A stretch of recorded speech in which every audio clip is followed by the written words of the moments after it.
to Durham Regional Police Service Human Trafficking Prevention Seminar. We just need a couple of more minutes. We're just working on some technical issues. So please be patient with us and we'll be getting back to you. But you are in the right space and thank you for joining us here today.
And Donald, we're live now, so whenever you're ready, there's no urgency. The bees will pick you up when you talk, but you'll want to take a minute to get everyone's attention and bring your eyes down.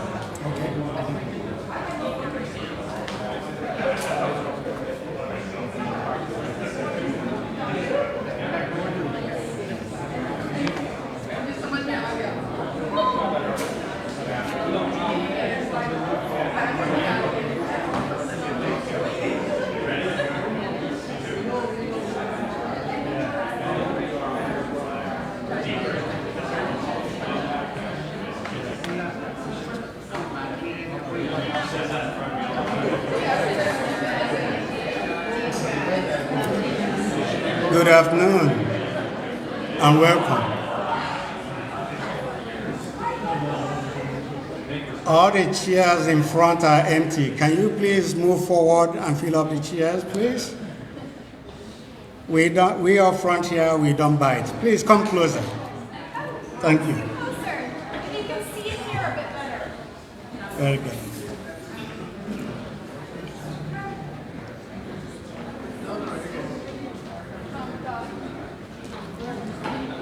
Well, thank you very much and welcome to this event.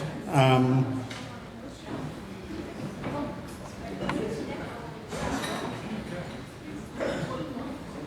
have to apologize for people online. We have almost 200 participants online in this event, in addition to everybody here, including the dignitaries. So I welcome all of you. You know, this unique seminar came about because of the urgency that I felt it deserves, and I thank DRPS actually for stepping up to make it happen. So, Your Worship, Chair Henry, Deputy Chief Bertram, Honorable Dr. Colin Corey, MP for Oshawa, Honorable Lonko, MPP for Whitby, Regional Councillor Ms. Rhonda Mukahi, and Oshawa Rotary Club President Ms. Rhonda Goham, distinguished panelists and guests, ladies and gentlemen. On behalf of African Canadian Cultural Council Foundation and Durham Regional Police Service, Indo-Canadian Cultural Association of Durham, Inc., and Victim Services of Durham Region, welcome to this information seminar on human trafficking prevention. Thank you for taking the time to join us this afternoon. We have over 200 people online in addition to those present in person today. To start, African Canadian Cultural Council Foundation is an international nonprofit and non-governmental organization initiated by volunteer members of the Africans in diaspora living in Canada. Its mission is to support and empower prospective and new African immigrants to Canada with information and resources that will enable them to make better settlement and development decisions before and after they land in Canada. To return to the theme of the event, thematically speaking, if I tell you, any of you, that human trafficking happens in Canada, specifically that it happens in Ontario and Durham region, perhaps you will say that I'm crazy. I too thought as much when actually I learned about the fact. But the sad truth is that what we will learn in a short while from the presenters in the panel. In a report by the United Nations, they cited in 2018 about 50,000 human trafficking victims were detected and reported by 148 countries, which includes Canada. 50% of detected victims were trafficked for sexual exploitation, 38% were exploited for forced labor. Female victims continue to be the primary targets. Women make up 46%, whereas girls make up 19% of all victims trafficked. Globally, 1 in every trafficked victim detected is a child. The UN also, the United Nations Global Plan of Action to Combat Trafficking in Persons was adopted by the General Assembly on July 30th, 2010. Resolution number 64/293 to urge governments worldwide to take coordinated and consistent measures to try and integrate fighting against human trafficking into the United Nations broad program to boost the development and strengthen security around the world. From then on, July 30th has been observed as UN Day Against Trafficking in Persons. Today, we are celebrating this a week in advance.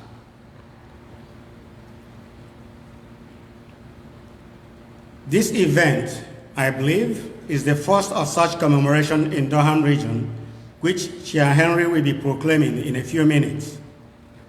Section 118 of the Immigration and Refugee Protection Act contains a provision that prohibits the bringing into Canada of persons by means of abduction, fraud, deception, use of force or coercion, it carries a maximum penalty of fines of up to $1 million and or up to a life imprisonment.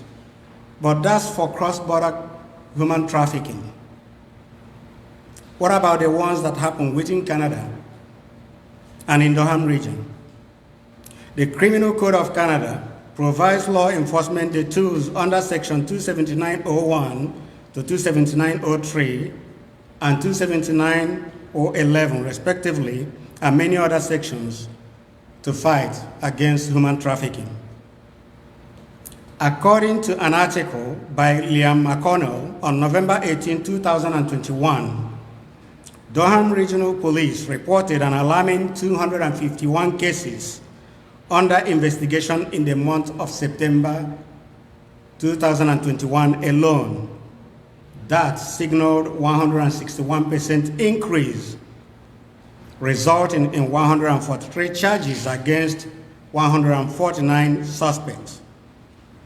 Out of that, 226 victims were identified, and more than half of those 226 victims were minors. That is what calls for the urgency for this.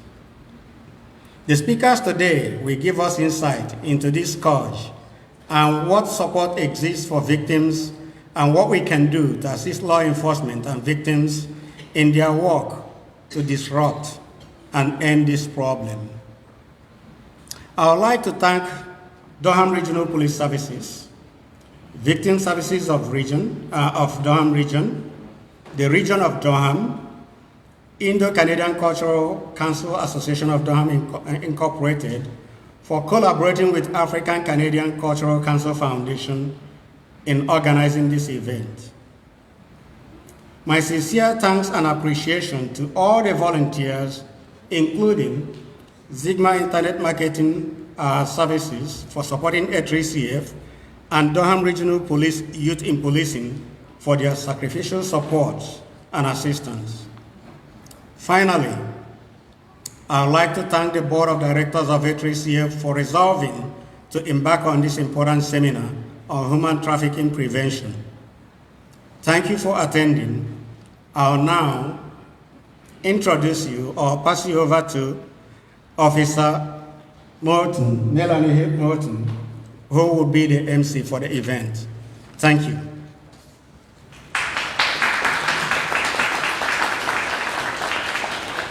Thank you, Donald. Hello, everyone, and welcome to today's Human Trafficking Prevention Seminar. I would like to take a warm thank you to the community members who made this seminar possible, being the African Canadian Cultural Council Foundation and the Indo-Canadian Cultural Association of Durham, Victim Services Durham Region, and Durham Regional Police Service. Today is an extremely important day as we will be sharing a wealth of information regarding human trafficking within Durham Region and providing education awareness on this issue. I'm your facilitator, Constable Melanie Moulton, and I will be facilitating this seminar and ensuring this remains a safe and respectful space for everyone. Before I introduce myself, I would like to pass it off to Halima, who is a team leader in this summer's Youth in Policing initiative, to say the land acknowledgement for us all.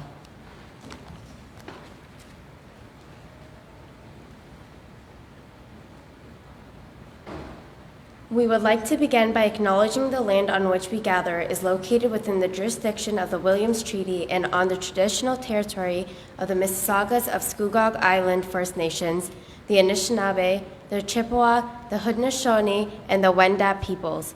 When we acknowledge traditional territory, we are asking individuals to explore their rights and responsibilities to place and people.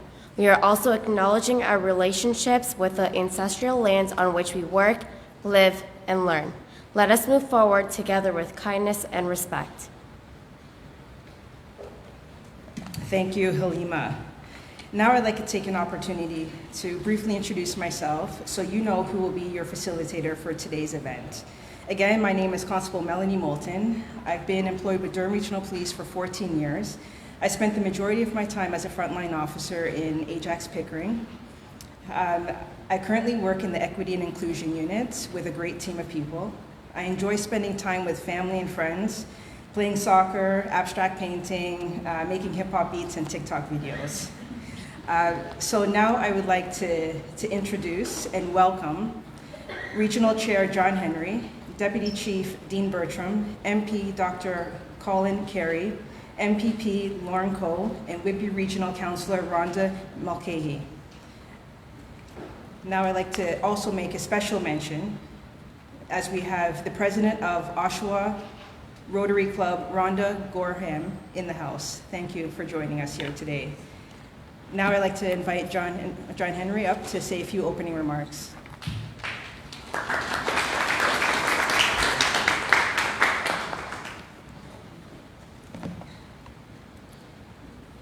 Good afternoon, ladies and gentlemen. Good afternoon. Some of you know me. And I want to welcome you on behalf of Durham Region Council to our building here today, and I want to thank you for being here. I want to take just a moment to thank Deputy Chief Bertram and his team. Today, every day in Durham Region is a very busy day for our police services and our paramedics. But this weekend is a very busy weekend, and Deputy Chief, to you and your team for the work that you have been doing this weekend, it's simply outstanding, and the residents of Durham Region appreciate all that you've done to keep us safe.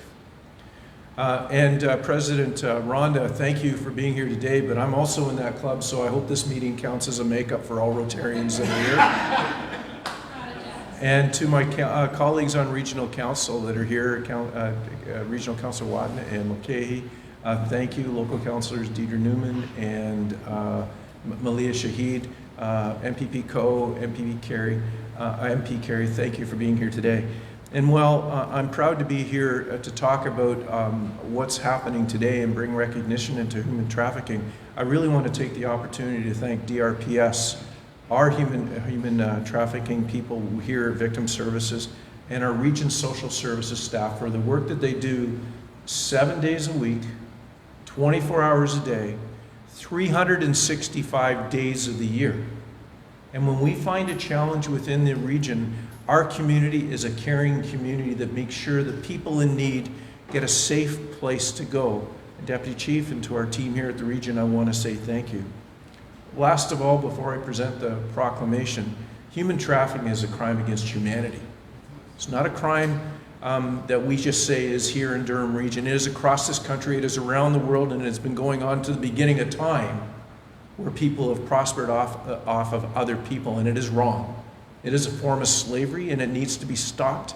And we need to work together to make sure that message is heard loud and clear in Durham Region, but across this country. You being here today is going to share that message. So today, on behalf of the region of Durham, it is my pleasure to present a proclamation to the African Canadian Cultural Council Foundation.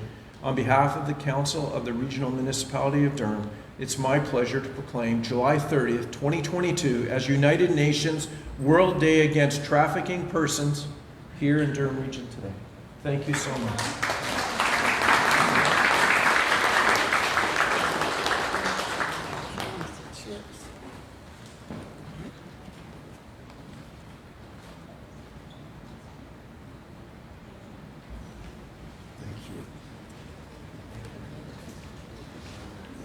Thank you, Regional Chair John Henry. And now I'd like to invite Deputy Chief Dean Bertram up for a few opening remarks.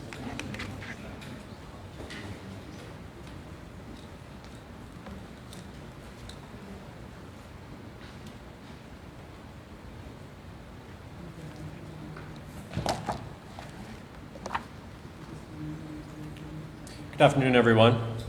On behalf of myself, Chief Todd Rollauer, and the entire Durham Regional Police Service, I want to thank everybody for attending today's Human Trafficking Prevention Seminar. On July 30th each year, the United Nations proclaims this day as a UN World Day against trafficking in persons. This day in particular shines a spotlight to raise the awareness of human trafficking and show support to our victims. For all of us here in person and watching live stream, this seminar allows for Durham Region residents to become more educated on the topic of human trafficking and learn how to prevent and recognize these crimes. I want to thank all the speakers and presenters that are here with us to share their knowledge and connection so that we'll be more aware and more proactive. As a service, DRPS is dedicated to fulfilling our duties to serve and protect everyone in Durham Region against human trafficking crimes. Since 2018, Durham Regional Police Human Trafficking Unit reported year-over-year increases in human trafficking investigations. In 2020, the Human Trafficking Unit conducted 137 investigations.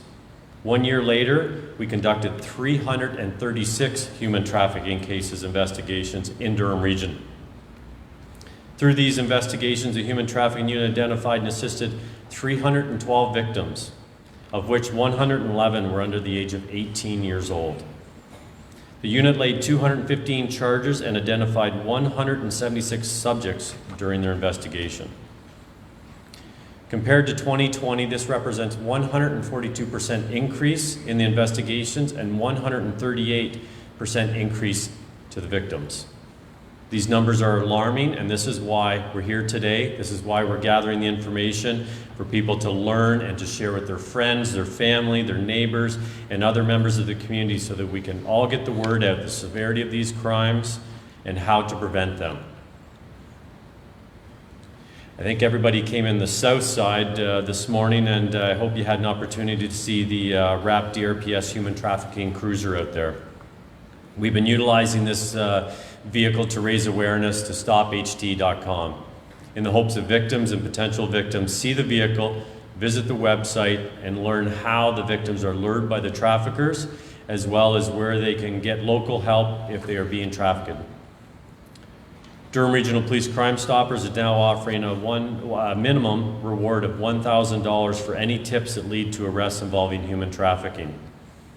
I too would like to obviously take a moment to recognize the organizers for hosting this event: African Canadian Culture Council Foundation, Indo-Canadian Culture Association of Durham, Victim Services Durham Region, the Durham Regional Police Human Trafficking Unit, who obviously a few of my members are here today, the Equity Inclusion Unit, and cannot forget the Youth and Policing members for all their work behind the scenes that we don't get an opportunity to see, but we're here today. Thank you to everyone online, and thanks for everybody for their commitment to stop human trafficking. Have a great day.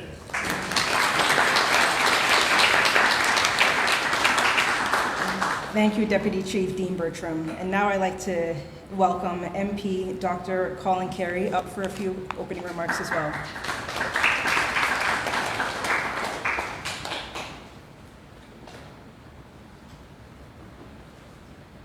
Bonjour, bienvenue. Hello, everyone. Hey, John, they know me too. Actually, it's funny when John and I go out together, quite often people misinterpret one of us for the other, so it allows us to attend twice as many events as we do. But I'm here today to show my support. I think everyone in this room realizes the scourge of human trafficking. I want to say thank you, Donald, to you and all the organizers, but also to Durham Region and Victim Services. I have to tell you, the work that you do allows me to brag. In Ottawa, we actually have a nonpartisan group that meets consistently, involves members of parliament, senators, because we're aware, as John was saying, this is a crime against humanity, modern slavery, and it happens around the world. It needs coordination from all levels of government, from all communities, because to stop it, we all have to be working together. I remember one of my colleagues is very involved. His name is Arnold Viersen. And the more you hear about human trafficking, the more disturbing it is. He said, human trafficking happens within 10 blocks of your home. Think about that. Within 10 blocks of all of our homes, this crime is being committed. And when you start to see that, you can't unsee it. So I want to thank all of you here for all of the good work you do, because some of the things you see, you don't want to see. You don't want to ever see again. And that's what we have to be committed to do. So thank you all for being here, and thank you for inviting me, and keep up the good work.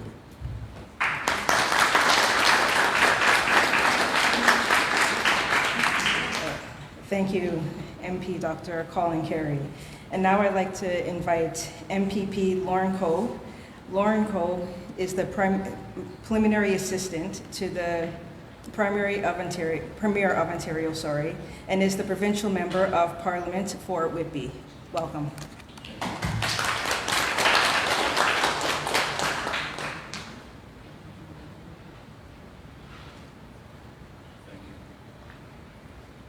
Well, thank you for that introduction, and good afternoon. As I look out to the audience today, I see a lot of partners, Victim Services of Durham and others, the Durham Regional Police Service, and others who we've partnered with over the years on anti-human trafficking. I have greetings here in my capacity as the parliamentary assistant to the Premier that I'm going to read. And the Premier asked me to read them, and following that, I want to offer a few perspectives also from my experience, not only as the Member of Provincial Parliament for Whitby, but 7 years as the Chair of Health and Social Services here at the Region of Durham. So these partnerships that I alluded to are long-standing, and the success that we have, and yes, we've had successes, are due to the collaboration of those partnerships. And I thank everyone who's taken the time to be here today, but also who will be staying for the seminar. This is from the Premier of Ontario, the Honourable Doug Ford. It's dated today. I want to extend warm greetings to everyone taking part in this human trafficking prevention seminar. Human trafficking is a crime that has a devastating impact on individuals, families, and communities. It can affect people of all genders, ages, racial, ethnic, religious, and cultural backgrounds, though women are more likely to be victimized. I thank the dedicated team at the African Canadian Cultural Council Foundation for hosting this seminar to shed light and help defeat this age-old evil, and for all you do to support, promote, and empower Africans in Canada and vulnerable people affected by conflict, violence, and poverty around the world. I offer you my sincere gratitude and best wishes for a productive seminar is signed today by the Honourable Doug Ford, Premier of Ontario.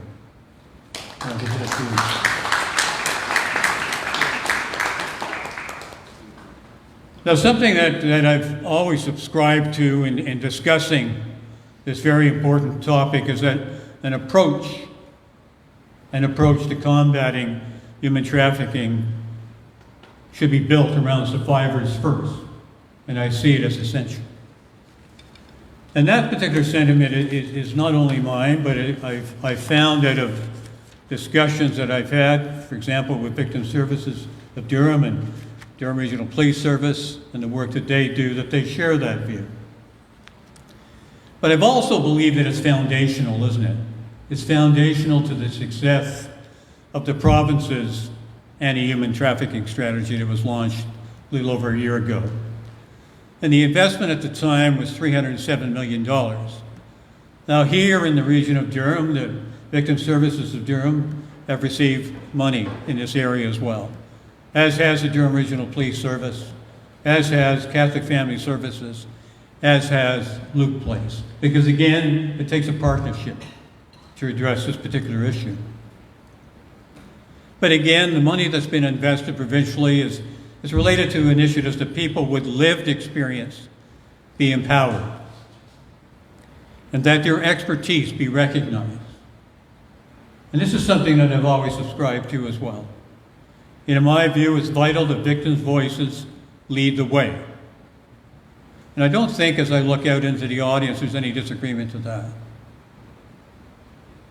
The life experiences of survivors are the center of the Ontario government's groundbreaking Human Trafficking Act. And this includes, in addition to what I just alluded to, $46 million over 5 years that for 27 new anti-human trafficking survivor-led programs. So, as we address and talk more about the issue within the context of the seminar, I offer these points as foundational discussion points, its context. But the partnership that I alluded to is going to lead the way going forward.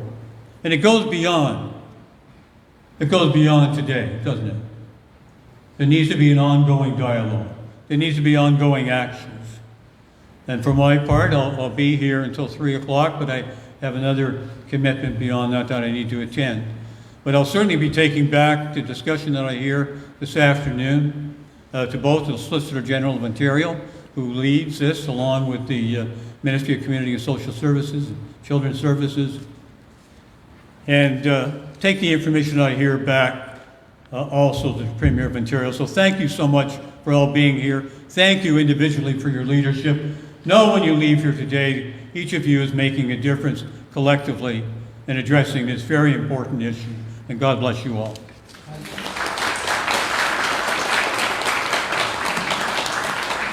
Thank you, MPP Lauren Coe. And lastly, but definitely not least, I'd like to welcome Whitby Regional Councillor Rhonda Mulcahy for a few opening remarks.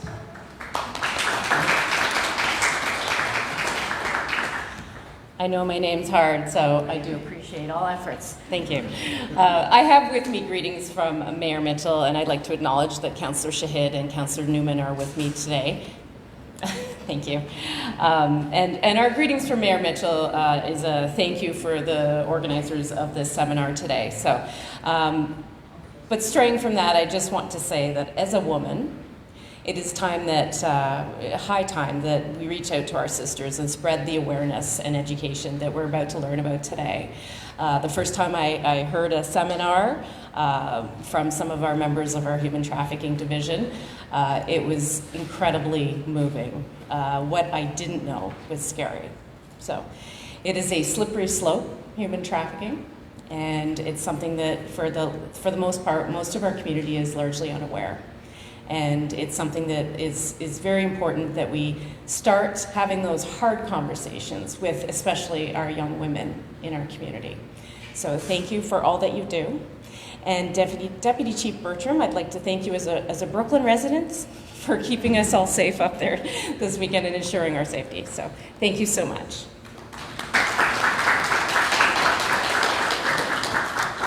Thank you. And before I continue, I'd like to also acknowledge that we have Durham Regional Board Member Sashi Bachia in the audience here today. Thank you for attending.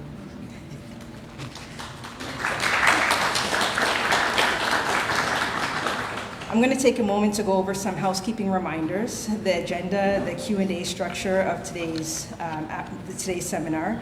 This is a safe space which requires that we appreciate and respect vulnerability of others and grace it with our own. We understand that the content covered throughout today's seminar is sensitive, so please feel free to take a break if you need to take a break. We will be running through the seminar without any scheduled break periods. However, feel free to take some time for fresh air, stretch your legs, or use the facilities. As you've seen, we have some light snacks and refreshments in that small room there. Feel free to help yourself. In the event that an emergency exit is needed, we will be using the south exit doors that you came in through that are behind you. Please note that the washrooms are located to your right, which are behind the elevators. Please keep in mind that this event is being streamed via live Facebook. If you would like to ask a question during the question and answer portion, we will ensure that you are able to be seen and heard by the folks viewing from home. The agenda review is as follows. Detective Constable Rebecca Richardson and Detective Constable Nicole Belanger will first present on behalf of Durham Regional Police Service Human Trafficking Unit on human trafficking in Durham Region and on the CARE Unit, which stands for Children at Risk of Exploitation.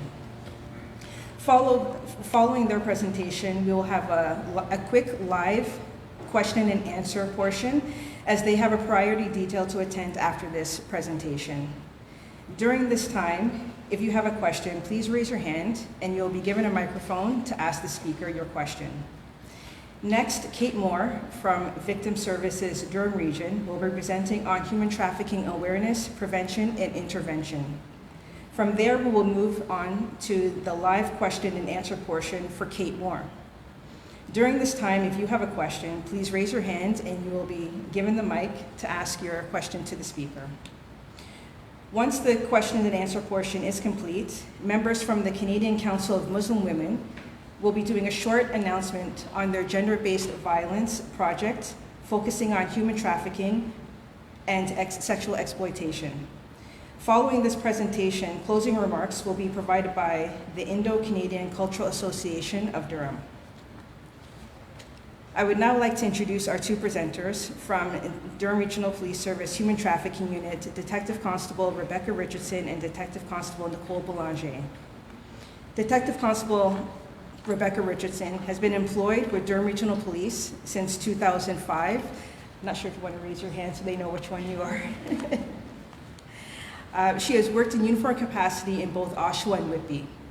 Rebecca has been a criminal investigator since 2014, working in various investigative fields such as homicide, criminal investigation branch, crimes against people in both Oshawa, Ajax, and Pickering, street robbery, break and enter, property crimes, and human trafficking / the care team. During Rebecca's time off, away from work, she enjoys escaping the city and spending time with her family at the cottage.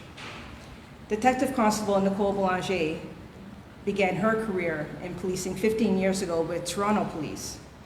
While in Toronto, Nicole worked on the road primarily in the East End of Toronto.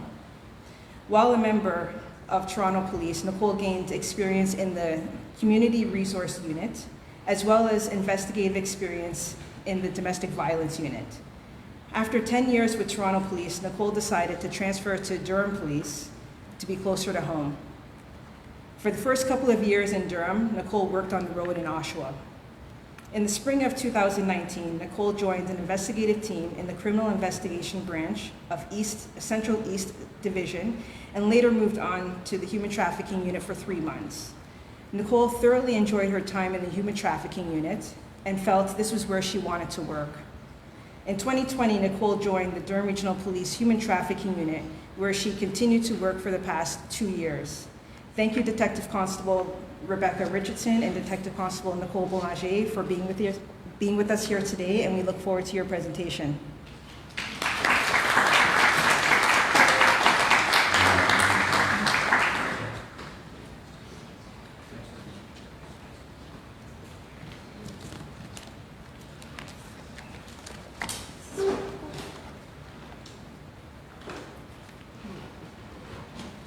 So we just want to thank everyone for joining us here today. Rebecca and I both are taking on a different role today. We're involved in what's going on in Brooklyn.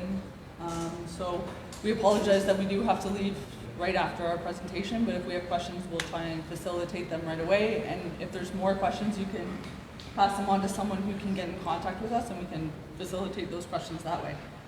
So the Human Trafficking Unit was formalized in November 2018. At that time, it was 5 detective constables and 1 detective. And they added in victim services and a survivor of human trafficking, Carly Church.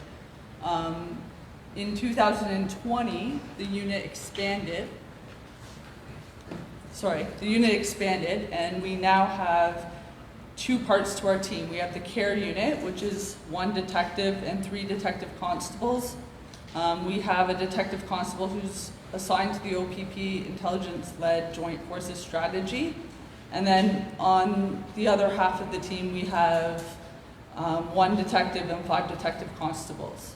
And that's for the Human Trafficking Unit. The only difference between the 2 units is the one side, the Human Trafficking Unit, deals with people 18 years and older. The care unit, which Rebecca will explain to you guys in a little bit, deals with all of the people under the age of 18 and the children who are at risk of exploitation and who have been deemed to be at risk. We also work with 2 crisis intervention counselors, which are from victim services, and 1, like I said, is a survivor of human trafficking. We have 3 child protection workers from Durham CAS, and we have 2 child protection workers from DBCFS. So what we do. So the Human Trafficking Unit and the care team utilizes a victim-centered approach to our investigations.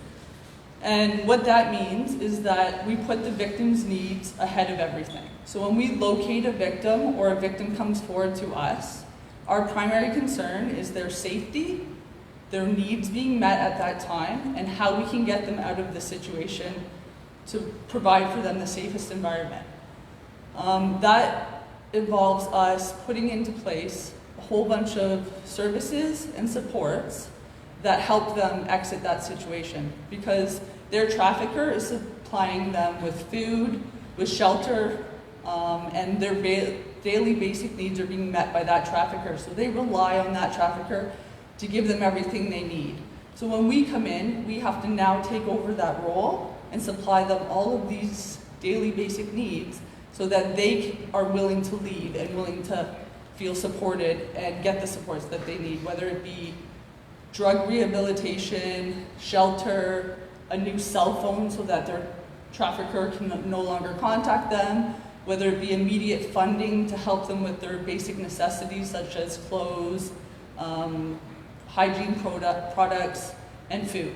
So we make sure that all of those things are taken care of right off the bat so that we gain the trust of our victims and they're willing to come forward and leave that situation. We investigate HT-related offenses and we hold their traffickers accountable. Our primary goal when we walk in and meet a victim for the first time isn't always about catching the trafficker. Yes, that's what we want in the end. We want to see that happen every time. But sometimes our victims aren't willing to provide that statement or give us all the things we need to be able to do that right away. So that's why we focus on meeting all of their needs to ensure that they're safe. There's been situations where girls have come forward and it's taken up to 6 months to a year before they'll actually formally give us a statement or want to cooperate with a criminal investigation. But through that year, we support them and we work with them so that we build their trust and we get to a point where they're willing to come forward. And in some situations, we don't have girls who are willing to go through that criminal process, but we still support them and we still give them everything we would give a victim who is willing to participate. So in our unit, we don't have any, we don't need anything from them in order for us to help them. We help them no matter what. We also promote community awareness with our signs out in public. We've posted in the mall, we've posted out on billboards. We've wrapped a vehicle so that there's awareness to HT and where people know who they can connect with or what kind of resources that they can get if they need help. We've put little identification cards into hotel rooms that look like they're like a little spa card, but on that card, if a female or a victim were to pick it up, they would see that there's resources, there's phone numbers, there's people they can connect with. Another thing that we do that a lot of other HT units throughout the GTA and stuff are starting to do is that we always bring our victim services with us. So when a girl is reluctant to talk to us, they can still talk to victim services and they can get the services they need without even ever having to disclose anything to police on the first time you meet them. So we're an intelligence-based unit and we work closely with our partners. A lot of our work comes from not only people calling in and asking for help, but we do a lot of proactive work. So we're constantly on websites that are utilized for trafficking. We're constantly checking the hotels and we're always in discussion with the managers and the workers of the hotels, and they have direct contact with us when they notice anything suspicious or anything that they think needs our attention.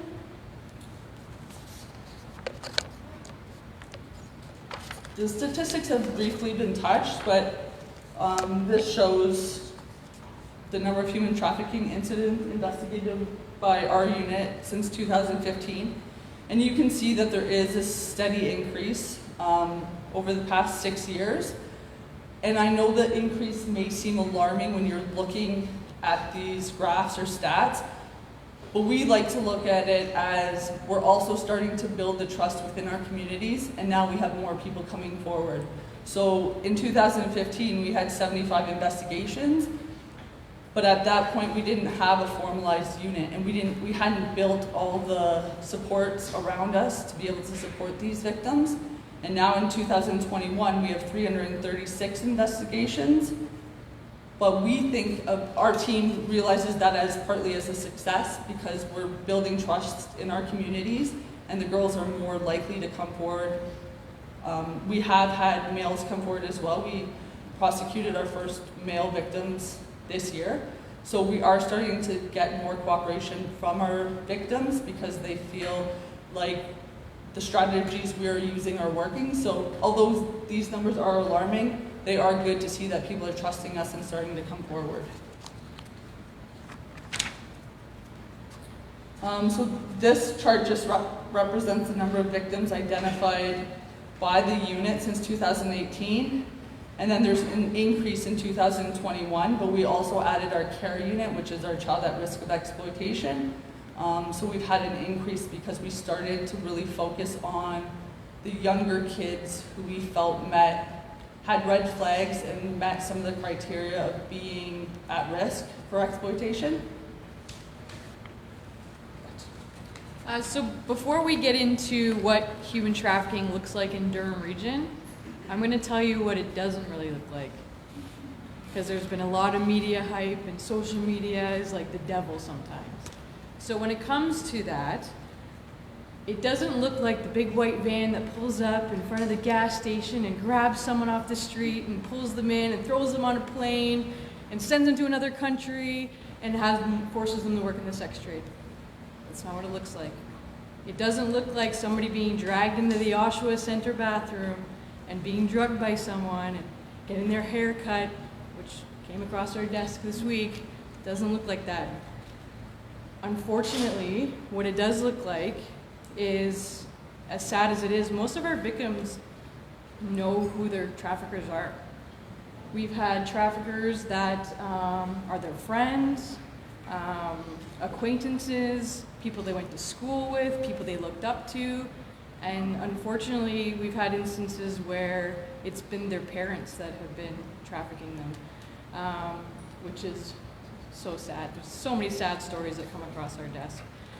So many of the, when we deal with these victims, a lot of them talk, whether to be their friends or to us, and they'll refer to their trafficker as their like boyfriend.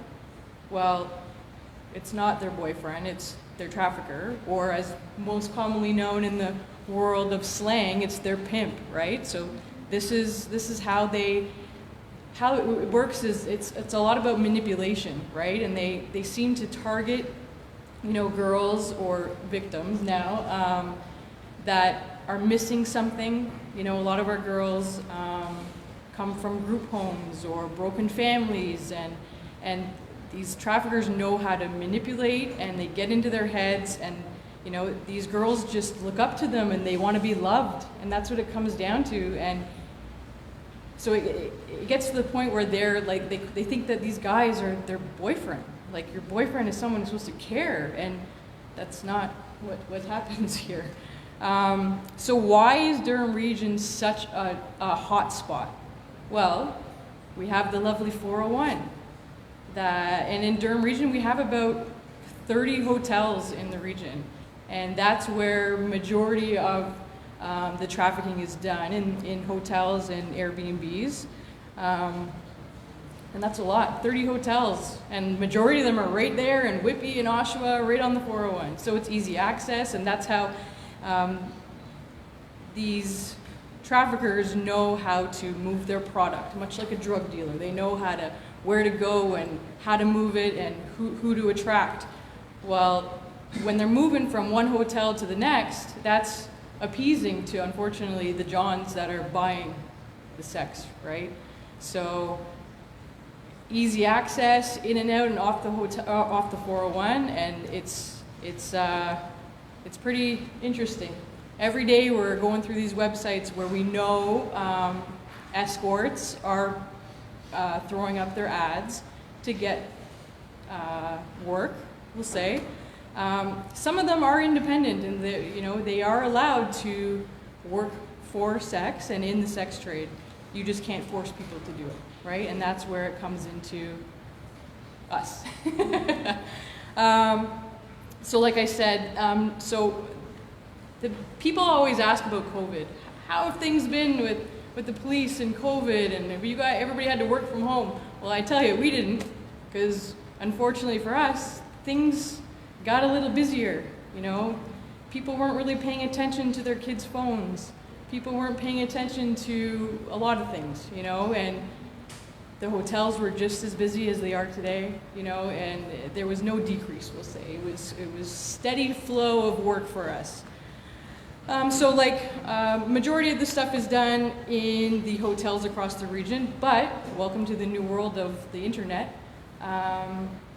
There's a whole lot of websites that now cater to this stuff too. Sugar daddy websites, we have a lot of girls that go on these sugar daddy websites and they think that they're, you know, hanging out with old dudes, you know, and get paid lots of money to hang out or do things, and sometimes sex is involved, sometimes it's not. But the pimps, the traffickers know how to connect with these girls and know how to advertise them on these sites. So why not? Bad guys use that too. So we're always evolving into online and in person, and honestly, they did expand our team, but we could probably use a couple more people, you know, because there's no shortage of work, unfortunately. Is it still on? Mm-hmm. Next one. Back. Raising awareness. So, like I said, we collaborated with Durham College Media and their advertising department, and we made posters for buses and bus shelters. The hotel awareness cards that we also did were made by students, and then we wrapped the cruiser. A lot of our awareness also comes from us getting out and speaking. We speak at a lot of conferences and a lot of events, trying to build awareness. As Rebecca said, like, this doesn't happen the way a lot of people think it happens. It can happen on Snapchat, which a lot of kids use for communication these days. It can happen on Instagram. When I came to the unit in 2020, my very first victim was on Instagram, and that's how she met her trafficker. He paid attention to her. She was in a family with her mom who was working multiple jobs. She had little brothers who demanded her mom's attention all the time, so she didn't get a lot of attention at home.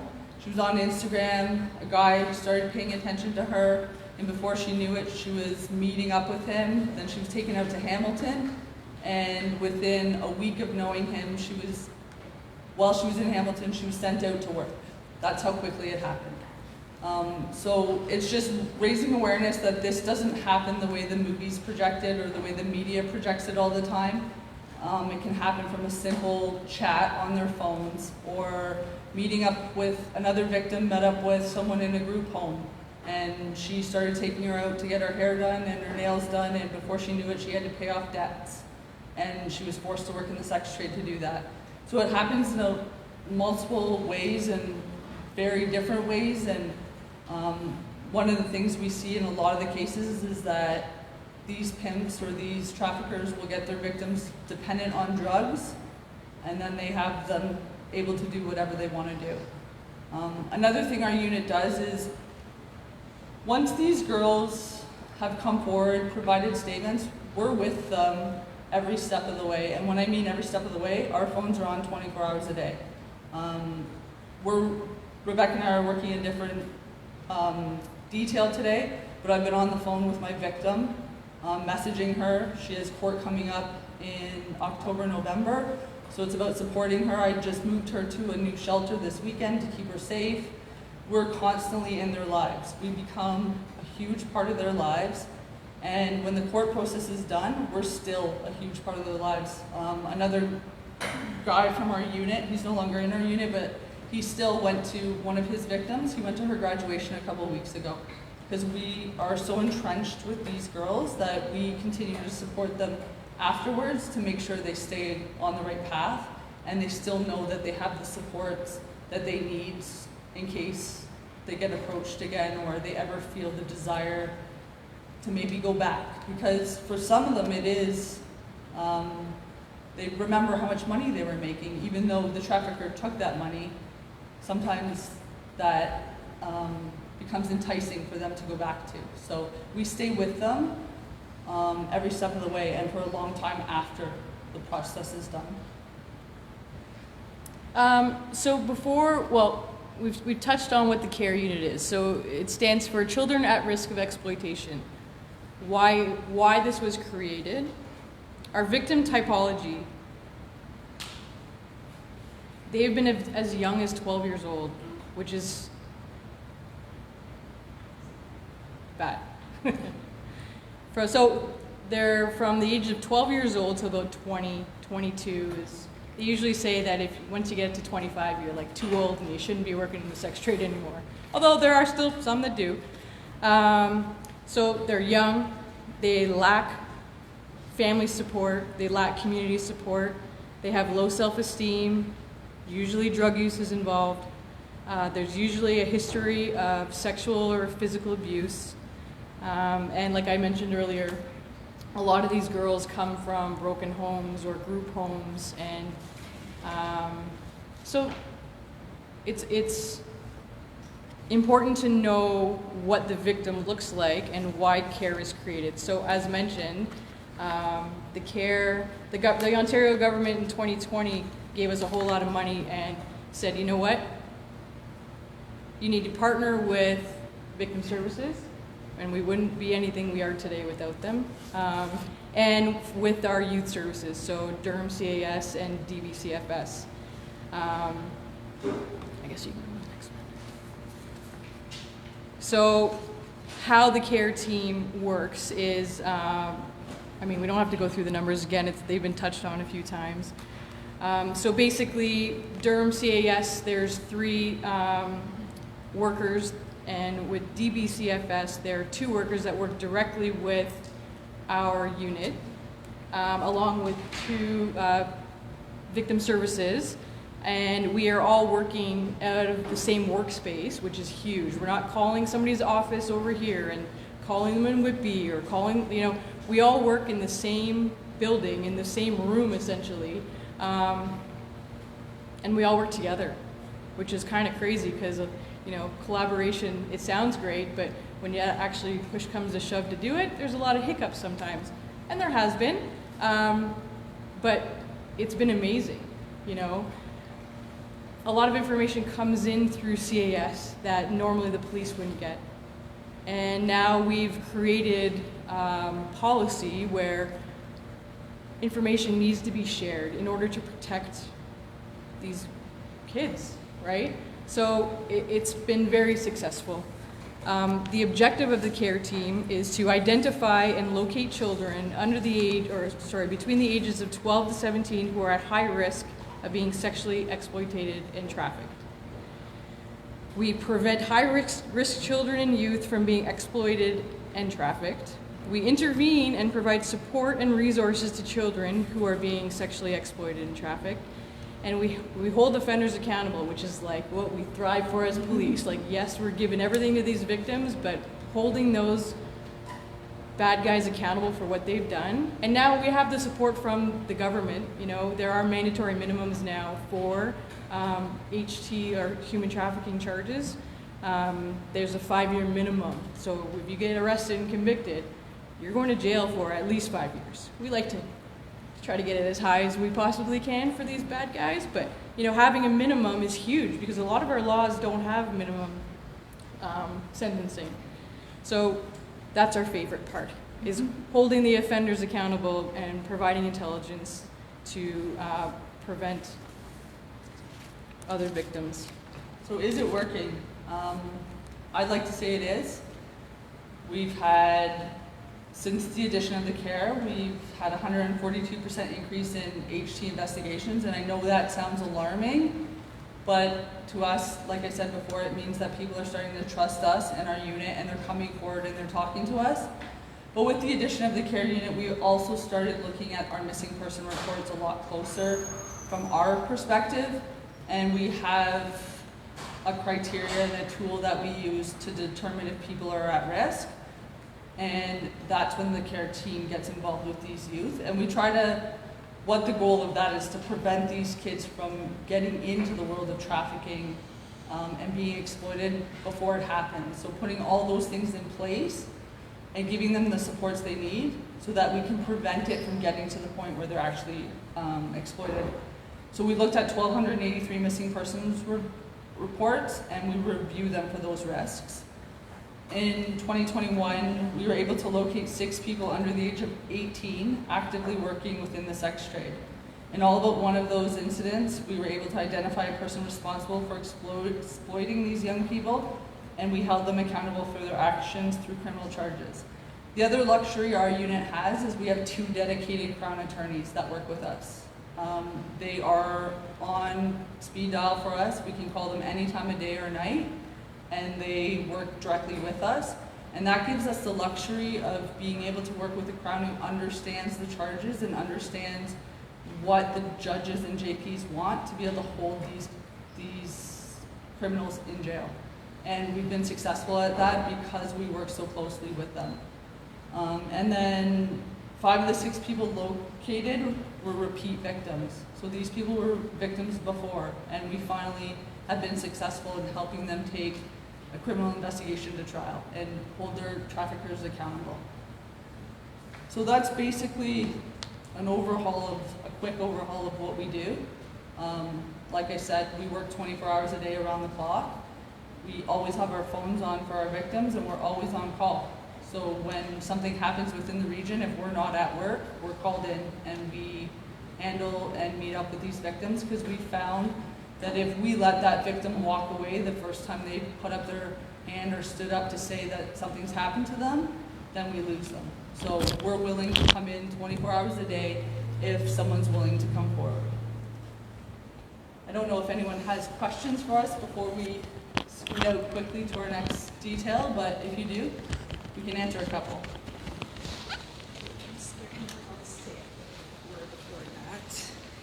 All right, so we're going to be entering into the live question and answer portion of it. Before we do so, I'd like to thank Detective Constable Rebecca Richardson and Detective Constable Nicole Boulanger for spreading awareness on human trafficking in the Durham region and on the CARE unit. So now So to assist me, so like I said, we are viewing this via live Facebook. So to assist me is going to be Acting Staff Sergeant Dina Peden. You will see there at the side there. If you do have a question, please raise your hand and she will come over to for you to speak into the mic so that it can be picked up from our viewers on Facebook. And during this time, I also would like to welcome anyone new who has come in to the small room over there for some refreshments.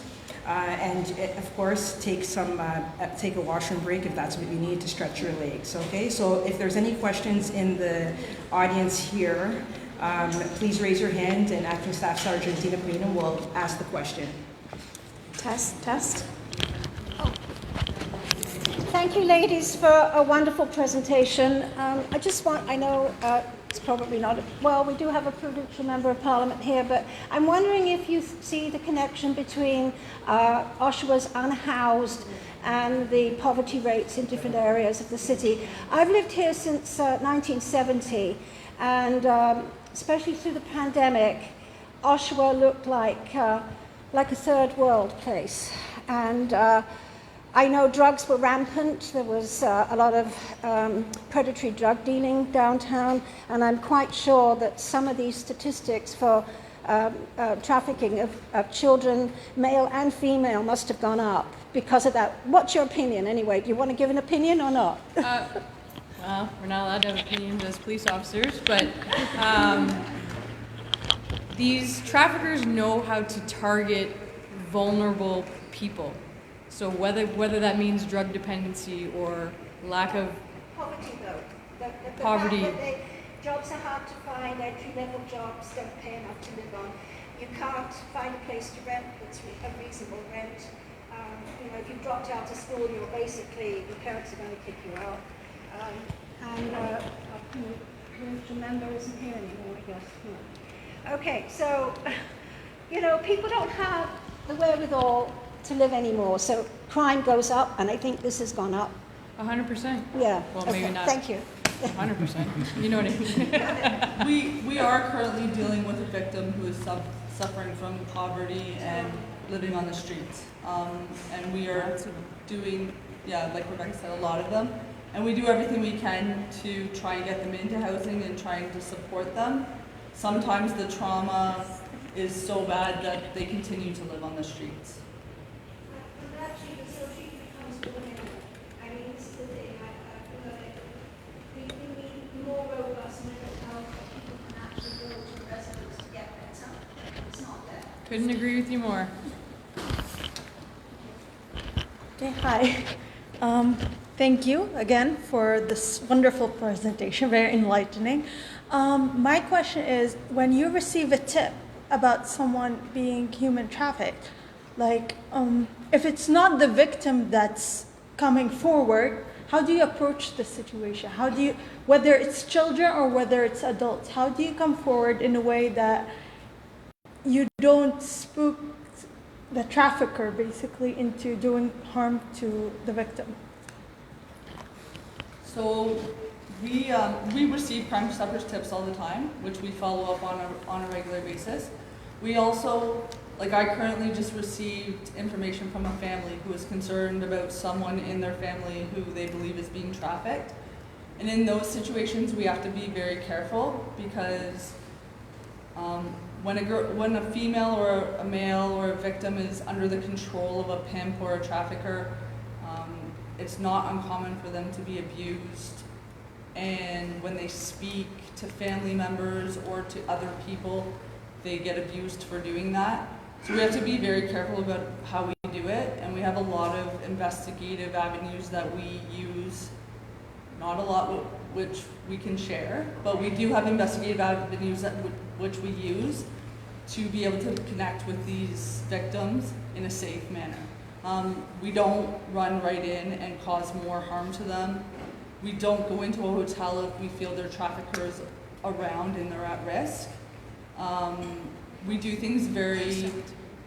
Except if they're under the age, except if we feel that their safety is in jeopardy and they are under the age of 18, we have no choice and we will go in and do what we do to keep them safe. Ultimately, it's their safety that's paramount. So if it's children, you get the children out first, then go for the investigation. Which is why it's a blessing to have victim services and CAS that work directly with us on our team.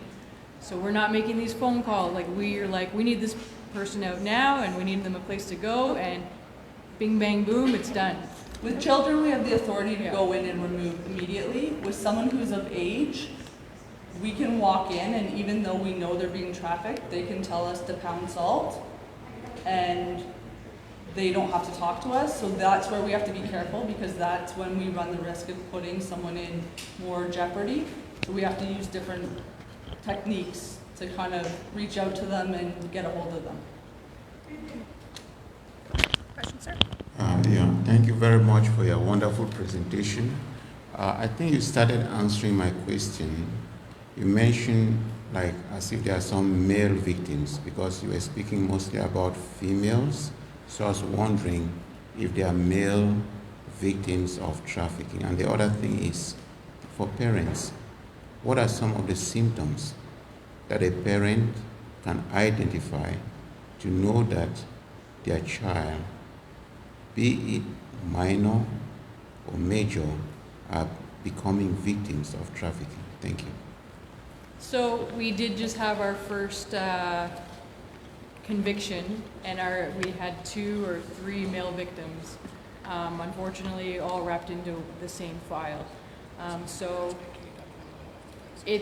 I know we talk about female. Female is primarily what we deal with as victims. However, we have now had males come forward and transgender come forward, right? So I think everything's just evolving with the time. And like Nicole pointed out earlier, it comes down to the trust in the police, right? And I think that we're slowly doing that. Our numbers sort of prove that. As far as the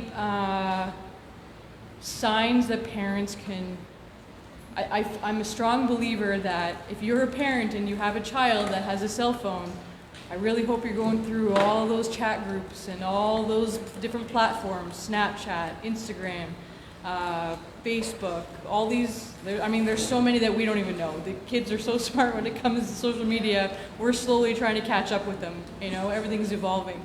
But some signs is, if they start running away from home is definitely a huge thing. If they're missing school, if their grades start dropping, if they're coming home and they have their eyelashes done or their nails done, that's a huge sign.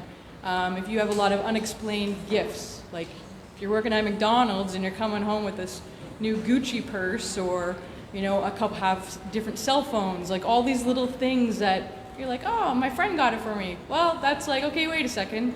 Like, who's this friend? You need to start being aware of the little things like that. And honestly, when it comes to the signs and our files, they're all similar in majority of the cases. And I'd like to also say, parents know their children best. If you feel like something's not right and something's off, it's okay to give us a call.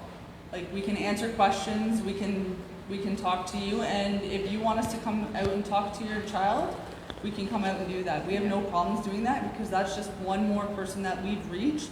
And if that happens to help them that day and it doesn't put them down that path, then we've won.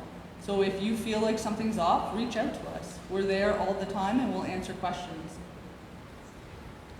Mal, I still have 2 more questions out here. Yes, that's why I was just going to remind everyone. 2 more questions, and then we'll go to our next presenter. Thank you. Great presentation. Do you work with the school boards directly, or is that usually through the community police officers? It's usually, our community police officers, but victim services is up next, and they'll share with you their information. Thank you.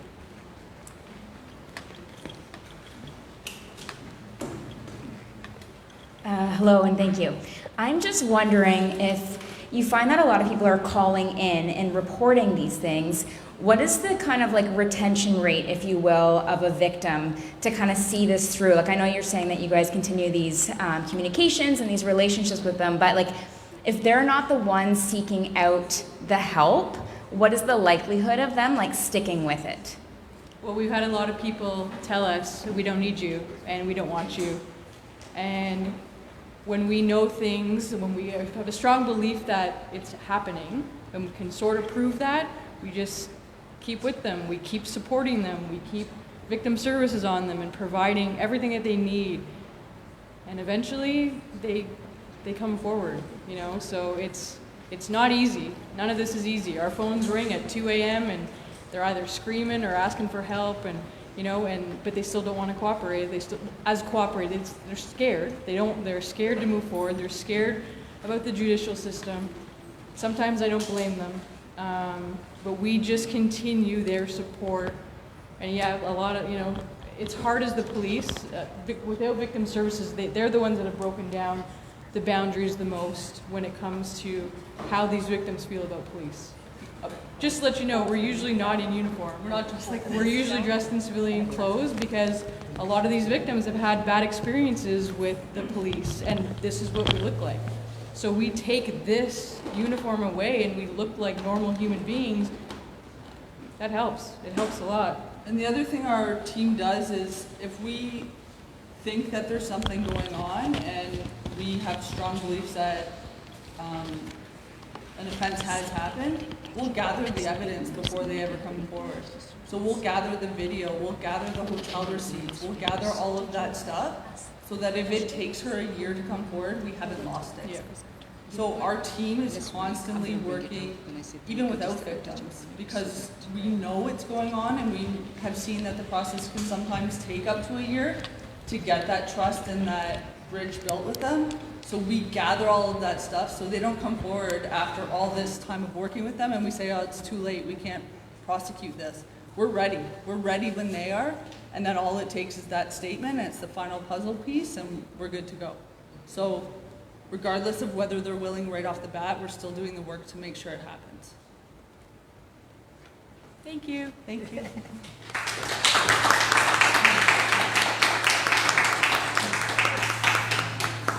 Thank you again to you both for, I think there's a little bit of feedback. Okay. Thank you again to you both, and thank you for sharing the depth that you guys do in that unit. So to continue, now I'd like to introduce our next presenter, Kate Moore from Victim Services Durham Region. Kate is the Human Trafficking Prevention Facilitator at Durham Region. Kate graduated at the University of Western Ontario with a bachelor's degree in sociology and criminology. Kate then went on to complete a postgraduate certificate in victimology from Durham Region. With years of experience working with survivors of human trafficking, Kate has been able to utilize her skills and knowledge to provide trauma-informed support to vulnerable populations and is passionate about fighting human trafficking through prevention, education, and early intervention. Thank you, Kate, for being with us here today, and we look forward to your presentation.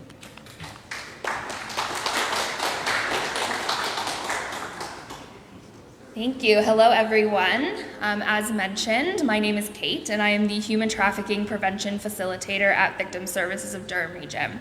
So basically what my role is to go out in the community, whether it's the schools, whether it's service providers, hotel staff, anyone who may come into contact with someone who's being trafficked or is at risk of being trafficked. It's my role to go in and educate them on what trafficking is, what it looks like, and how can we prevent it before it even happens. So just a little bit of a disclaimer. It's going to be a pretty lengthy presentation, and there's going to be a lot of tough subjects. If you feel the need to take a little bit of a walk, have a little bit of a breather, please do not hesitate to do so. It's very important that we take care of ourselves during the presentation and after. So what is Victim Services of Durham Region?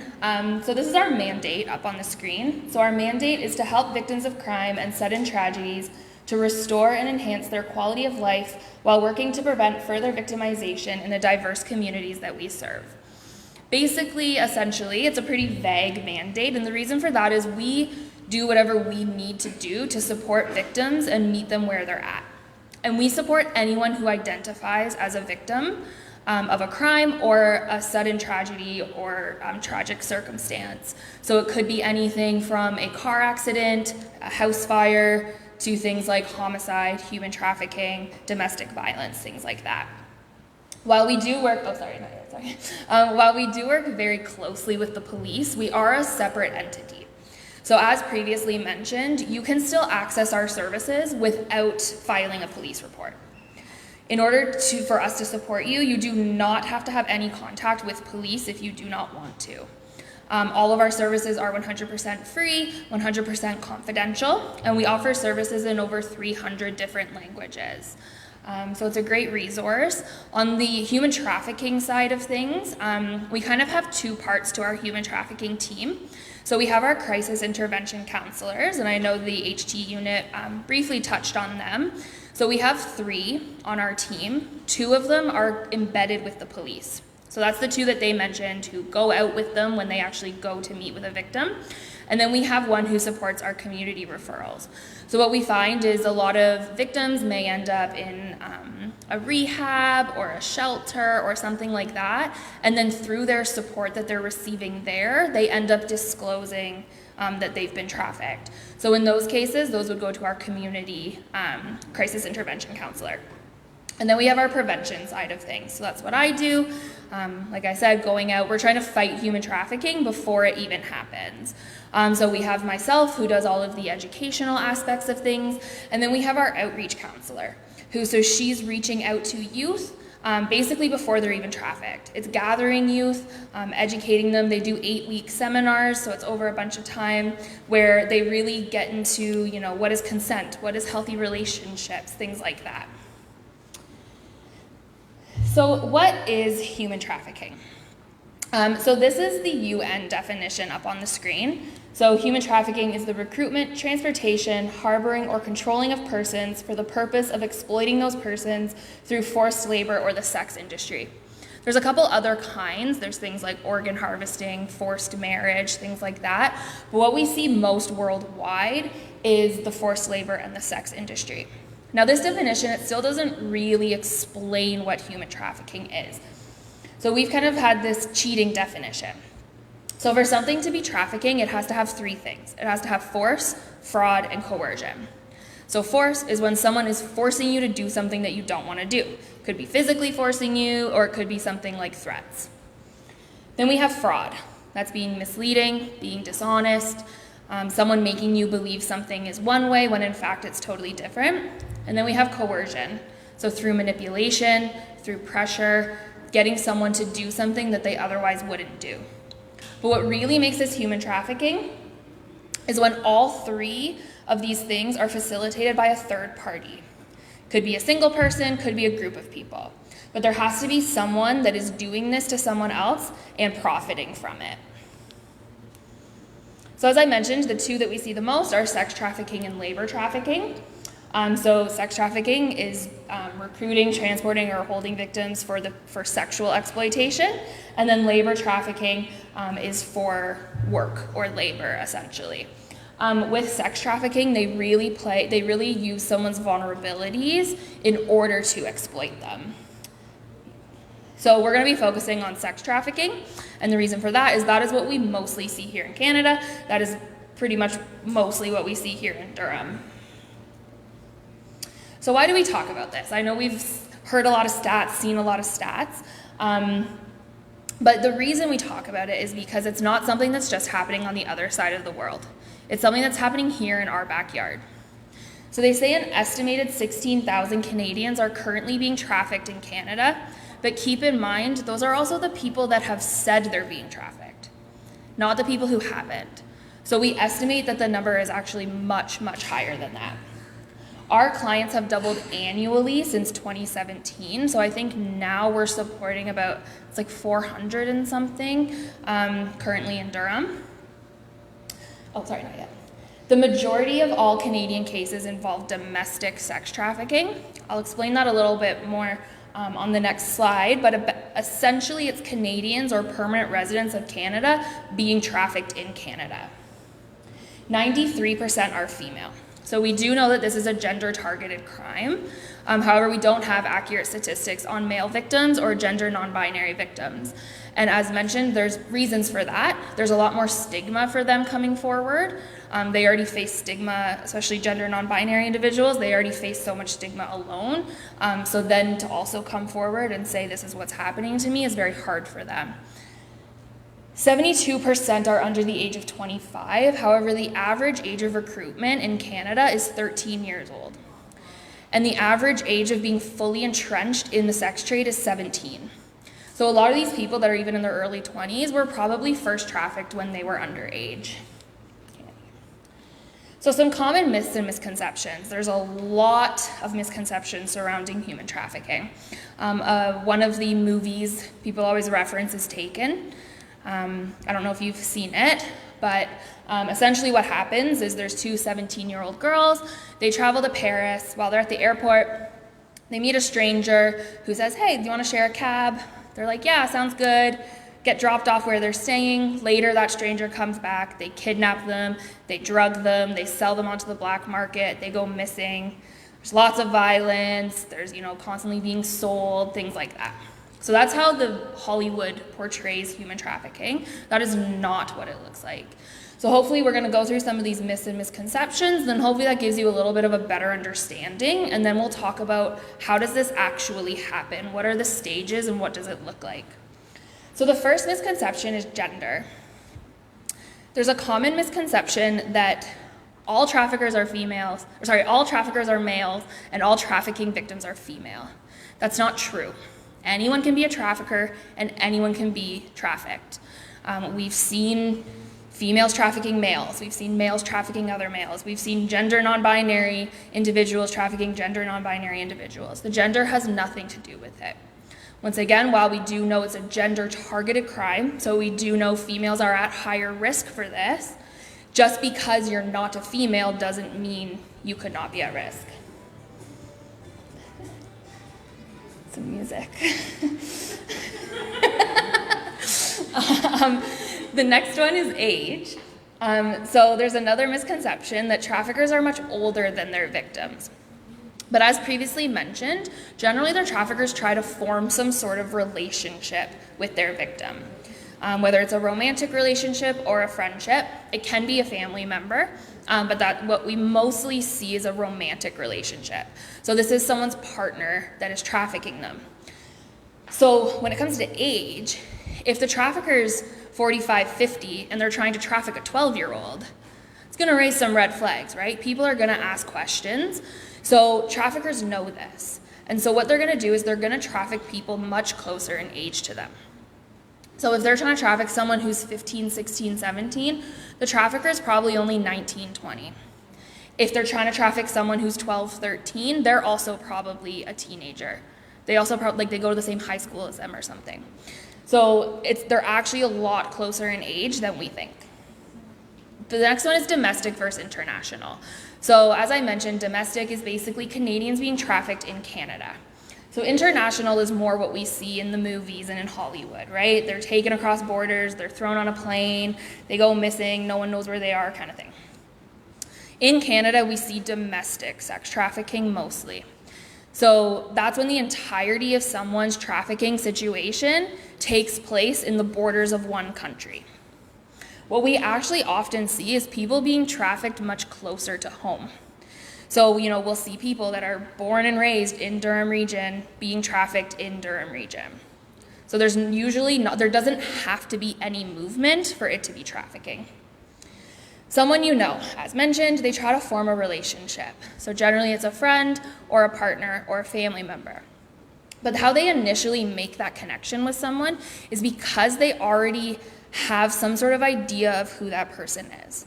So it might be your cousin's best friend's brother. It might be the girl who grew up down the street, that your parents know each other, you guys have never really hung out or talked, but your parents know each other and they get along. Could be the person that has 35 mutual Instagram friends with you. So right there, you're already more likely to open up to them because you have that connection. Not kidnapped. As the HT unit mentioned, it's not the whole pulling up in a white van, grabbing them, throwing them in and disappearing, right? More often than not, victims go willingly with their traffickers. And when I say, people always go, what, why, how can they? They're being trafficked. They don't realize they're being trafficked. And in the first stages, when we go through the stages, you'll see, but at a certain point in that relationship, there's no red flags. This seems like an amazing relationship that these two people have. So they go willingly. There's also something called a trauma bond. It's kind of similar to like Stockholm syndrome, if you've heard that term before. So a lot of times that's why they willingly go with this person. Drug use. So drugs are often used in trafficking relationships, but not the way that we think. So there's kind of two misconceptions around this. The one is that the only people who get trafficked are people who are drug addicted living on the street. Not true. The other one is that traffickers will automatically just, shoot their victims up with drugs as a form of control. They may introduce drugs into the relationship, but it's going to be something where it's not forced upon them. And I'll show you that too when I go through the stages. Physical violence. So while there usually is some sort of physical violence in trafficking relationships, it's also not to the extent that we think. And there's a reason for this. So generally what will happen is early on in the relationship, they'll use physical violence, and then later on, just the threat of it kind of makes the victim do what the trafficker is asking them to do. And the reason for this is the traffickers don't want to damage the product that they're trying to sell. And I know that sounds awful, but that's their mentality, right? This is my product. This is what I'm going to make money off of. And if this victim is showing up to the hotel covered in cuts and bruises or burns, the person buying the sex is going to go, I don't want that. They're injured. I don't want to have sex with that person. And traffickers know that. So they'll use other methods, or like I said, they'll just the threat of it will get their victim to do what they want. Usually not locked up. So most of the time, I think out of all of victim services clients, we've had 3 clients that were actually tied up and physically restrained by their trafficker. Most of the time, they're not going to leave.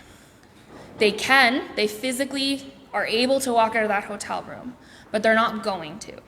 And we believe there's 3 reasons why they're not going to. The first one is the fear of their traffickers. Like I said, usually at some point in the relationship, there was some physical violence. So they think if I leave, what are they going to do to me? They've probably threatened their families, their loved ones, things like that. So what are they going to do if I leave? So there's the fear of the trafficker. The next one is the fear of the unknown. This trafficker has been providing everything for this person. So they go, I can walk out of this hotel room right now, but where am I going to sleep tonight? When am I going to get my next meal? So there's that fear of, sometimes they don't even know what city they're in. They don't have identification, so it's like, where am I going to go? Who's going to help me? Am I now going to be living on the street hungry, right? So at least if they stay, they're getting those needs met. And then the third reason is that trauma bond. So there is that connection to their trafficker that keeps them there. And the trauma bond's very hard for people to understand, because if it's like, this is the person that's hurting you, why would you want to stay? But it's because through trauma, they've developed positive feelings and positive reactions to their trafficker. So there's this mentality of, no, it's okay, like they don't mean it, things like that. A lot of domestic violence victims have that same trauma bond. And then the last one is that all sex work is sex trafficking. This is also not true. Sex work exists on a spectrum. We call it the 3 C's. So there's choice at one end, there's circumstance in the middle, and there's coercion at the other end. So choice is someone who has made the choice to independently engage in sex work. They have full control over everything. They have full control over who their clients are, how many clients they see a day, what services they offer, how much they charge, and they keep all their money. Circumstance is in the middle. So this is what we also call survival sex or circumstantial sex. So basically, it's when someone is living in poverty, they might be homeless, so they exchange sex for a place to stay, or they exchange sex for money to go buy food, or they exchange sex for drugs. So that's their circumstance. And then at the other end, we have the coercion. So that's the trafficking. That's when they have no control over anything. They don't control when they eat, when they sleep, how many clients they see a day, what services they offer, and how much they charge, and they get to keep none of the money that they make. So that's kind of the difference. So these are the stages of exploitation. Every single victim and survivor, their stories are all different, their experiences are all different, but they're all very similar in the way that they were taken through these stages. So there's 5. The one, not everyone will go into that stage, but I'll go through them each and I'll give some examples to hopefully kind of give you a better understanding of how this actually happens. So the first stage is the luring stage. So in this stage, this is basically when the trafficker is just trying to pick out their victim. Who is someone that I'm going to be able to traffic? So what they're going to do in this stage is they're going to start just asking questions. To the victim, it seems like someone who just wants to get to know them. So the questions are going to start off really small, like pretty surface level. It's going to be things that are like, what's your favorite movie? What do you like to do on Friday? Things like that. And then the more and more that the victim opens up to this person, the deeper and deeper the questions are going to be. And then before the victim knows it, they're telling this person secrets that they've never told anyone else. And the reason they're doing it is because that trafficker seems very genuine, non-judgmental, very empathetic, right? But it's all an act to get more information from them. What they're also doing in this stage is they're assessing their needs. So they're looking at this person, they're going, what are this person's needs? So then, once they know, okay, I kind of have this person on the hook, comes the grooming and gaming stage.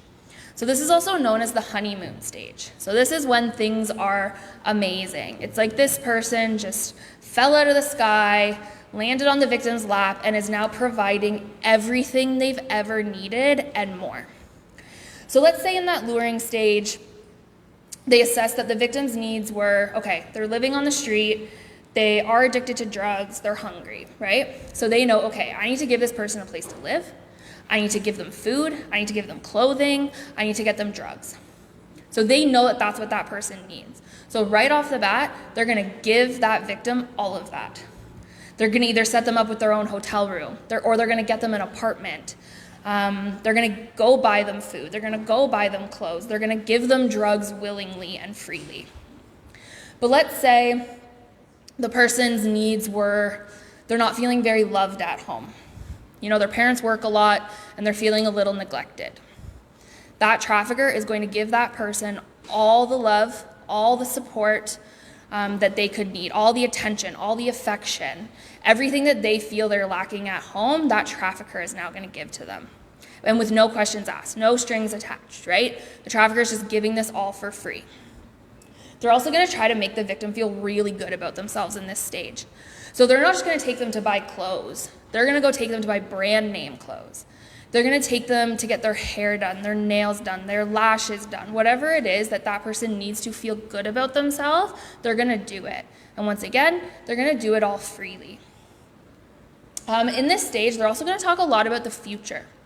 So they're going to say to their victim, where do you see yourself? In the luring stage, they're going to say to them, what do you want your future to look like? Where do you see yourself in 5 years, 10 years, right? And let's say the victim says, I see myself married, living in a big house with 3 kids, 2 dogs, and 1 cat. In this grooming and gaming stage, the trafficker is going to continuously bring up that future. And they're going to say to their victim things like, I want that too. I want us to have that together. Let's start building towards that future. And they're going to consistently bring it up to the point where the victim, every time they think about their future, they're only going to think about it with their trafficker in it. So it's conditioning them to not be able to view their future without that person. If drugs are going to be introduced into the relationship, this is where it's going to happen. And like I said, it's not going to be they're going to force the drugs on them. It's going to be something like, we're going to this party, everyone's going to be doing it, but it's totally safe. I know exactly where these drugs came from. I'm going to be right there with you. Nothing's going to happen. And if the victim says yes, each time, the drugs might become a little bit harder, or they might do more, or whatever it is, right, to kind of start to build that addiction. So up until now, things have been great, right? No red flags. The only red flag is maybe that it's been a little one-sided, right? One person in the relationship is giving everything to the other. So then all of a sudden comes the coercion and manipulation stage. And what happens in this stage is all of a sudden, the trafficker is going to start pulling away. They're going to start ignoring them, picking fights with them, sending them mixed messages, and toying with their emotions.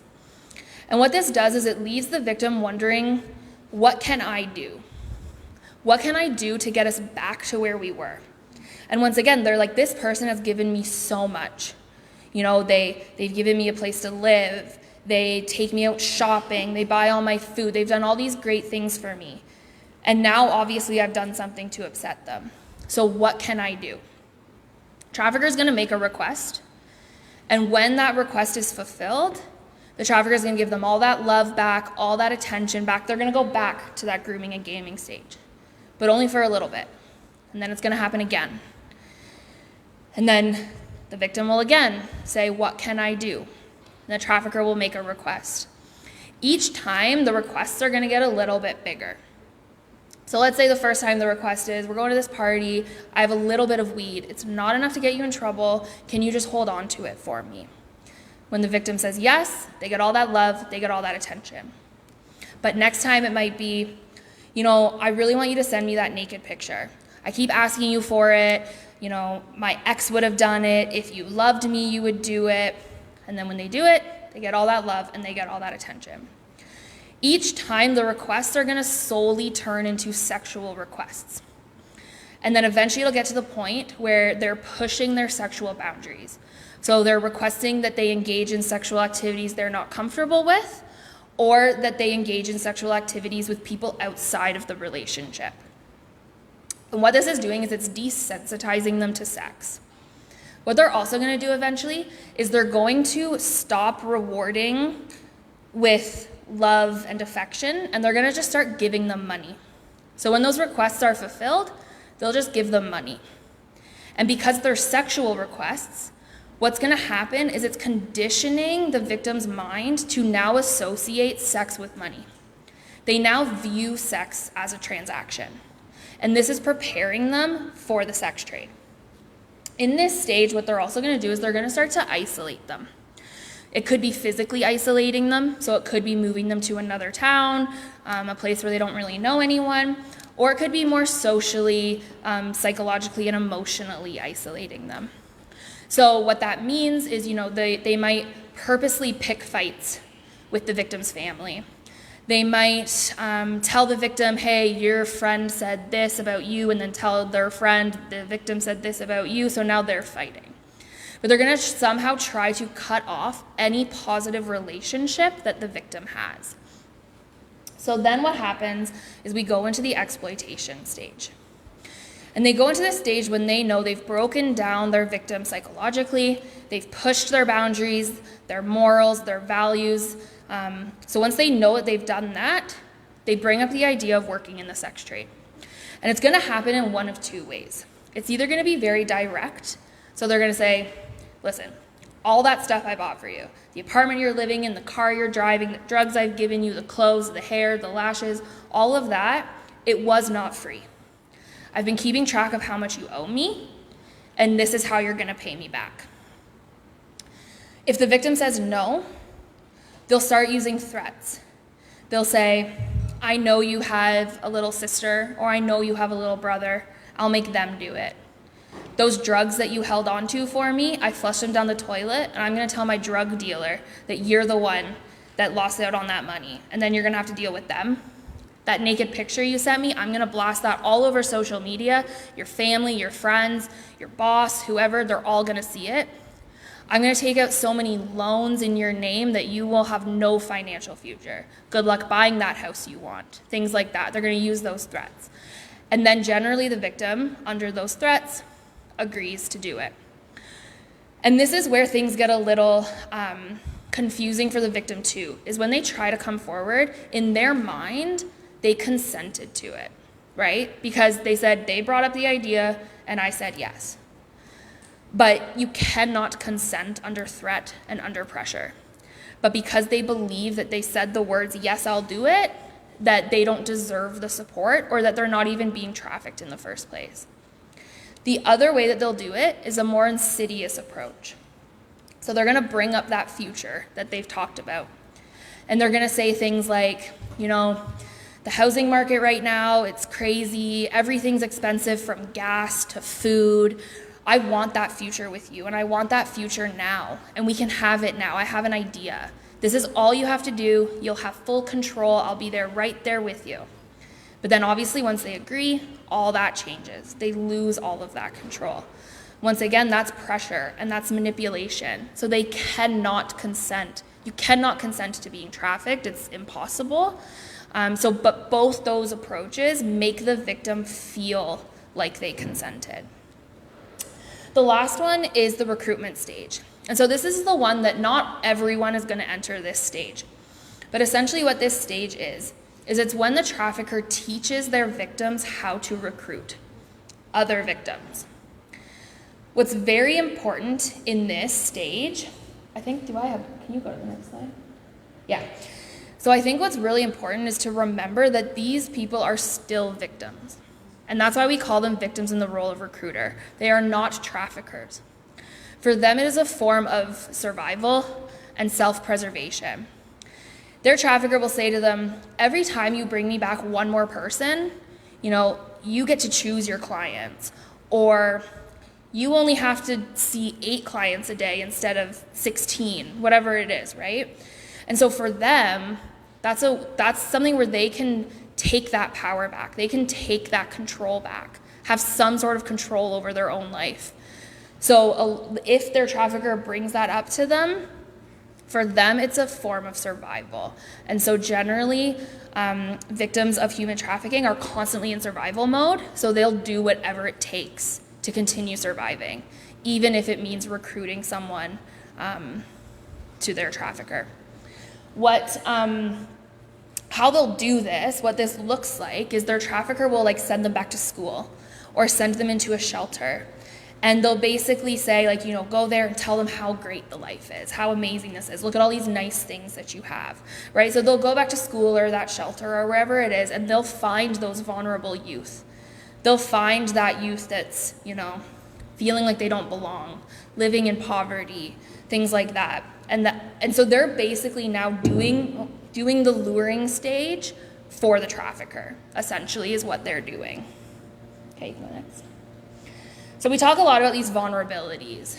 What are the things that put people at risk of being trafficked? So there's two types of vulnerabilities that we really focus on. There's individual, and then there's social and systemic ones. So the individual ones are things like low self-esteem, low self-worth, lack of confidence, having some insecurities, problems with family, not feeling adequately loved or neglected, lack of social support networks, problems at school like bullying or previous abuse or a history of trauma. The social and systemic ones are things like social marginalization, living in poverty or having low economic opportunities, living in an isolated neighborhood or a neighborhood that's in close proximity to like a high crime rate area, experiencing racism, discrimination, being a newcomer, having language barriers, your gender, so being female, being indigenous, or being a member of the 2S LGBTQIA+ community. You're at highest risk when you have a handful of both. So where those things meet in the middle. However, it only takes one for a trafficker to kind of latch on to, right? They just need that one vulnerability that they can like fulfill whatever it is that that person is lacking. But they're at highest risk if they have many. We show this a lot to youth, and we show it a lot not to scare them. Like, we don't ever want someone to look at it and go, oh my gosh, I have 10 things on there, I'm gonna be trafficked. But it's more about empowering them around their vulnerabilities. It's more about acknowledging what their vulnerabilities are, because if they know, then they're also gonna know when someone's trying to take advantage of those vulnerabilities. So human trafficking in the form of gender-based violence. So as I said, we do know that this is a female-targeted crime. And so gender-based violence is any violence against a person because of their gender.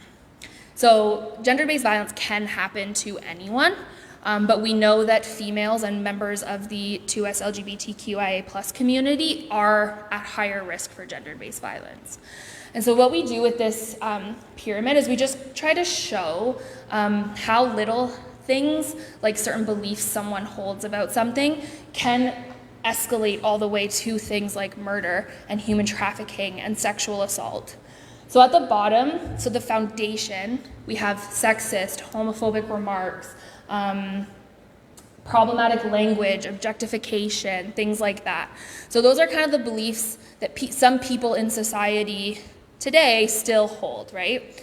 And then we can see it starting to show a little bit more out of just like someone's belief system, but we're seeing it now more in society. So things like traditional gender roles, the glass ceiling, gender-based stereotypes, things like that. So now we're seeing, okay, people's personal beliefs are now affecting society. And then as we keep going up, we see how people, because of that societal idea, those stereotypes, those roles, things like that, lead to more physical things. So it starts with harassment, threats, and verbal abuse, which then goes up to things like rape, sexual assault, physical abuse, emotional abuse, and then all the way up to murder. And so human trafficking would kind of fall in that second from the top one. So we can see how something like objectification of women leads to human trafficking. So this isn't just an individual problem, this is a societal problem. And we need to start from the bottom of those beliefs, those personal beliefs that people in society still hold today. There are some groups who are more disproportionately affected by human trafficking than others. So the racial and ethnic minorities, more specifically Black and Indigenous people, are at higher risk. They're more likely to be trafficked and more likely to enter at a younger age. And this is a direct result of slavery and colonial lawmaking, because it normalized violence against racialized individuals and protected the perpetrators. Systemic racism increases disadvantages in areas like employment, education, health, child welfare, housing, all those things, which then those in turn become vulnerabilities, right? Those are the vulnerabilities, when you don't have proper housing, things like that, that makes you vulnerable for traffickers. Adultification of Black girls can also be a contributing factor. Studies have shown that girls as young as 5 are expected to be more independent and don't need as much protection as a 5-year-old who's white.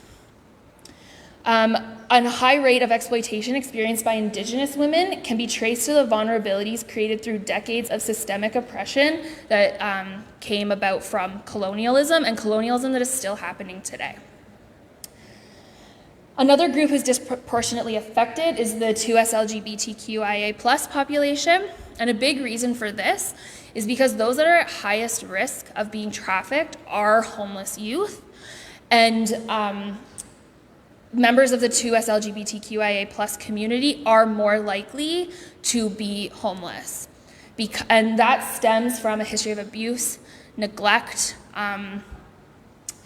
society, their family, people like that not accepting them, parental and societal rejection, bullying, things like that. So I'm bringing up Indigenous people again because Indigenous women make up over 50% of victims in the sex trade, but they only make up 4% of our population in Canada. So this is clearly a very big issue. And so we want to look at what are the root causes? What are the things that cause Indigenous people to be at higher risk? And so there's, as you can see, a whole list. Legacy of colonization, the residential schools, the school-to-prison pipeline, foster care, the 60 scoop and the millennial scoop that is currently taking place, lack of awareness, acknowledgement, and understanding of sexual exploitation, violence, poverty, the criminalization of poverty, isolation and a need for a sense of belonging, racism, substance misuse and dependence, role of gangs, gaps in service provision, and discriminatory legislation and policies. So, we look a lot at, okay, we know this is an issue. So how can we respond to this? So these are just some ways. Honor Indigenous knowledge, recognize diversity among Indigenous groups, alliance between Indigenous and non-Indigenous groups, and Durham's working really hard to do just that. Like they said with the care unit, they have workers from CAS, and then they have workers from the Indigenous CAS. So they're working really hard to kind of bridge that gap. Culturally relevant services, capacity building within Indigenous communities, and legislative reforms. Intersectionality. So what's very important too when we're talking about human trafficking is to talk about intersectionality. We need to look at every little piece of their identity and see how those merge and see how those created those vulnerabilities for them. Because like I said, again, it's not just an individual issue, it's a societal issue. So the combination of different identities and experiences when they intersect determine your position in society. So intersectionality is a term that describes how race, class, gender, and other individual characteristics intersect with one another and can cause overlapping oppression.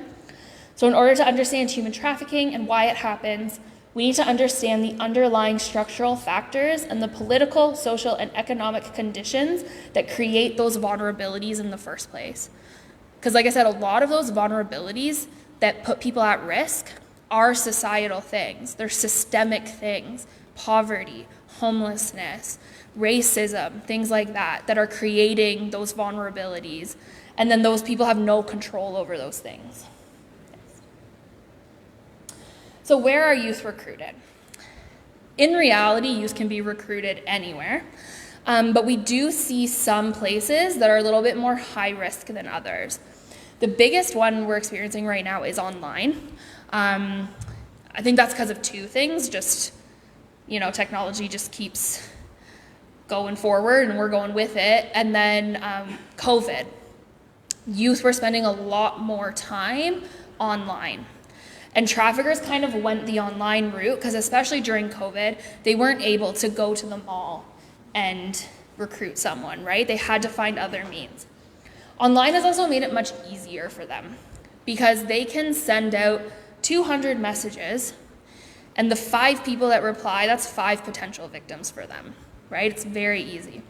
And we're seeing it happen on any form of social media, even games, Roblox. I don't know what Roblox is. I don't know if you've heard of it, but apparently it's really bad on there right now.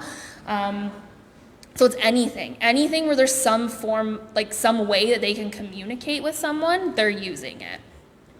Group homes and shelters. They kind of already know if you're living in a group home or you're living in a shelter that you have some sort of vulnerability. So, sometimes they'll go and they'll wait outside. They'll wait for you to come out and go for a smoke or wait for the bus. And one of the first things they'll always say is, I used to be in this group home, or I used to live in this shelter. Because once again, it's now creating that connection between you two again. Street involved, like I said, they're at very high risk. And a big thing for that is their vulnerabilities are very easy for traffickers to meet. It's things like, I need a place to live, I need food, I need to take a shower, I need clothes. That's very easy for them to meet those needs, where if it's more of the psychological needs, it takes a little bit more time.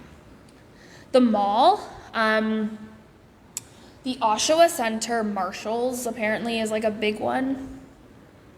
Don't ask me why, but apparently it is. Through friends, once again, it's because it's kind of creating that connection. Generally, for the most part, we trust our friend's judgment. And if your friend's like, hey, this is so-and-so, you're a little bit more open to getting to know that person. Public transit, they'll just sit beside you on the bus, strike up a conversation. And then school. School is a big one. And like I said, traffickers can be in school with their victims too. Traffickers sometimes are 16, 17. We've seen it where it's a grade 12 trafficking a grade 9. So they're in the same school, things like that. Ultimately, it's where there's limited parental or adult supervision, right? So I know for me, when I was 12, 13, that was when my parents were like, okay, yeah, you're allowed to go to the mall by yourself. And traffickers know that. They know there's gonna be groups of kids, groups of youth hanging out at the mall without their parents. So they're gonna go wherever there's that limited parental supervision. So COVID-19, the HT unit kind of touched on it a little bit. I think people were expecting to see a decline in trafficking, but we didn't. It remained pretty steady, and we saw an increase of online forms of it. So we saw an increase in demand for pornography, webcam, things like that. We saw that increase. Sex workers, some of them were decreasing their in-person services, so that's where that webcam and all that kind of stuff came into play. Yeah, you can go next. So red flags and warning signs. So it's gonna look different depending on what stage the person is in. So if they're in the luring and grooming stages, there's gonna be a new partner or a new friend. They're gonna have unexplained money. They're gonna have those brand name clothes, and like the HT unit said, if they're 12, 13 and they're 15 working at McDonald's and they walk in with a Gucci bag that you as their parent didn't buy them, where did that come from?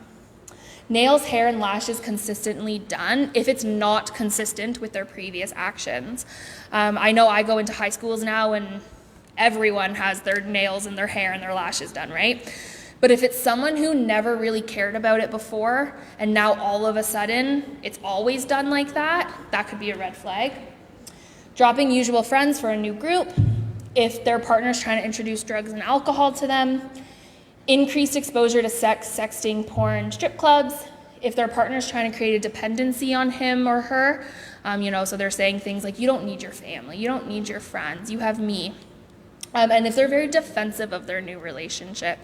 So if you try to confront them about this person and they get very, very defensive, could be a red flag.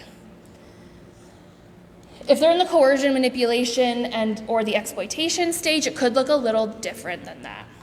So in these stages, they're gonna be skipping school, having a significant drop in grades, having a lot of hotel pens, receipts, key cards, and if they're not someone who travels a lot, why do they just have hotel key cards on them all the time? Becoming a night person, staying out late, unable to sleep at night, or sleeping excessively during the day. If they're with a person who kind of speaks for them or doesn't allow them to speak. moving frequently, homeless, just visiting the area consistently. If they're not in control of or have no identification, most traffickers will automatically take their ID. And it's a form of control. Also, if they're under 18, they know that if the police walk into that hotel room and find out they're under 18, they can immediately remove them.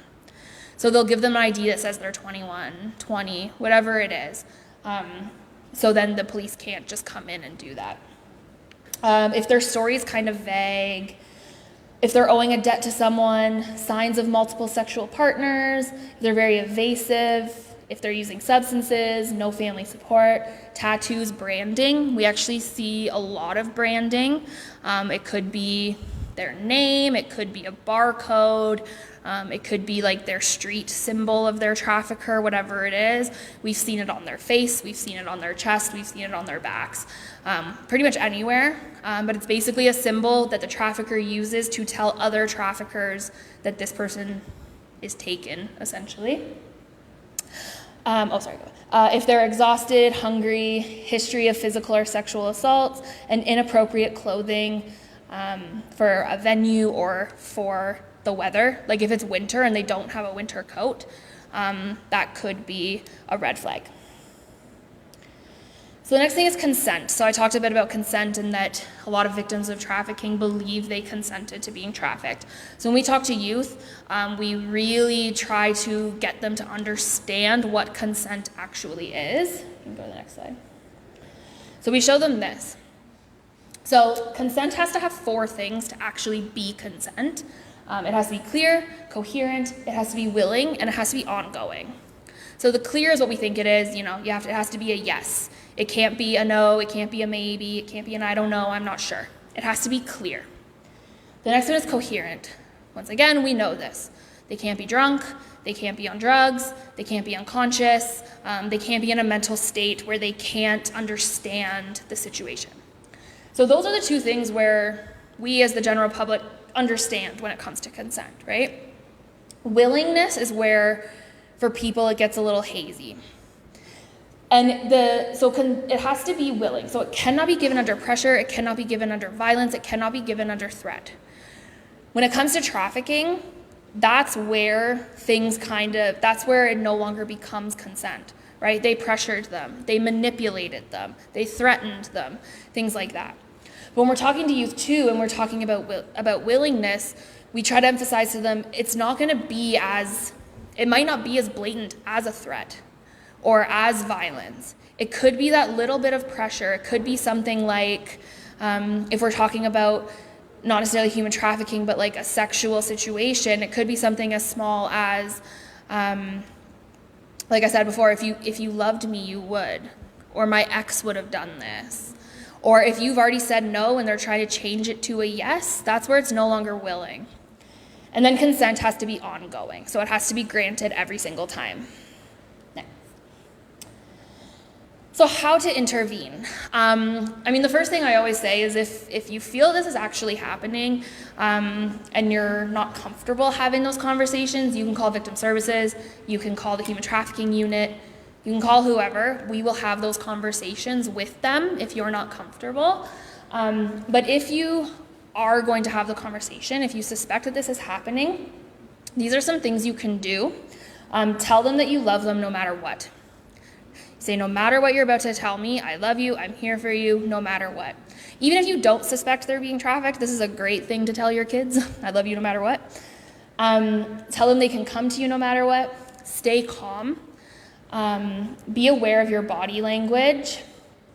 Label feelings without labeling them, the person that you're talking to. Ask questions directly. But the one thing that's important to remember is a lot of people that are being trafficked don't know they're being trafficked. So you cannot just ask them, are you being trafficked? Because a lot of the time they'll say no. Because they're like, I don't even know what that is. Or that's not what's happening to me, once again, because I consented to it. So you can't just ask them, are you being trafficked? There's other questions that you can ask. You can ask things like, is someone forcing you to do something that you don't want to do? Do you get to keep your money? Things like that, right? Reflect understanding and empathy in your words. Be aware of their vulnerabilities and reach out for help. Be aware of body language is a big one. So we see it often with survivors is they almost try to like test you a little bit, where they want to see, are you able to handle what I'm about to tell you, right? So what we always say is very important to not like react too much to when they're saying things to you, because then if you react too much, if you're too shocked or you're too upset, they might just kind of shut down and be like, okay, you can't handle what I'm about to tell you, so I'm no longer going to tell you. Next. What not to do. Expect them to know they're being trafficked. Judge or shame them. There's still so much stigma around the sex trade and working in the sex trade. So it's just not judging them for it. Because even if, they might start by saying like, yeah, I'm a sex worker. We cannot judge them. We cannot shame them for that. Expect them to disclose right away. This might be a conversation that happens over time and over time and over time. And part of that is, once again, they're testing you. Because if you're saying to them, I'm here for you no matter what, I love you no matter what, they're not going to say it the first time, right? They want to make sure you actually are. They want to make sure you are going to come back each time for that conversation before just disclosing something like that. And then don't expect yourself to cope alone or for them to cope alone. There's so many resources out there. Like I said, victim services, you can call us and we'll come in and we will have that conversation with you and the youth or whoever it is. These are just some resources. You can always email myself.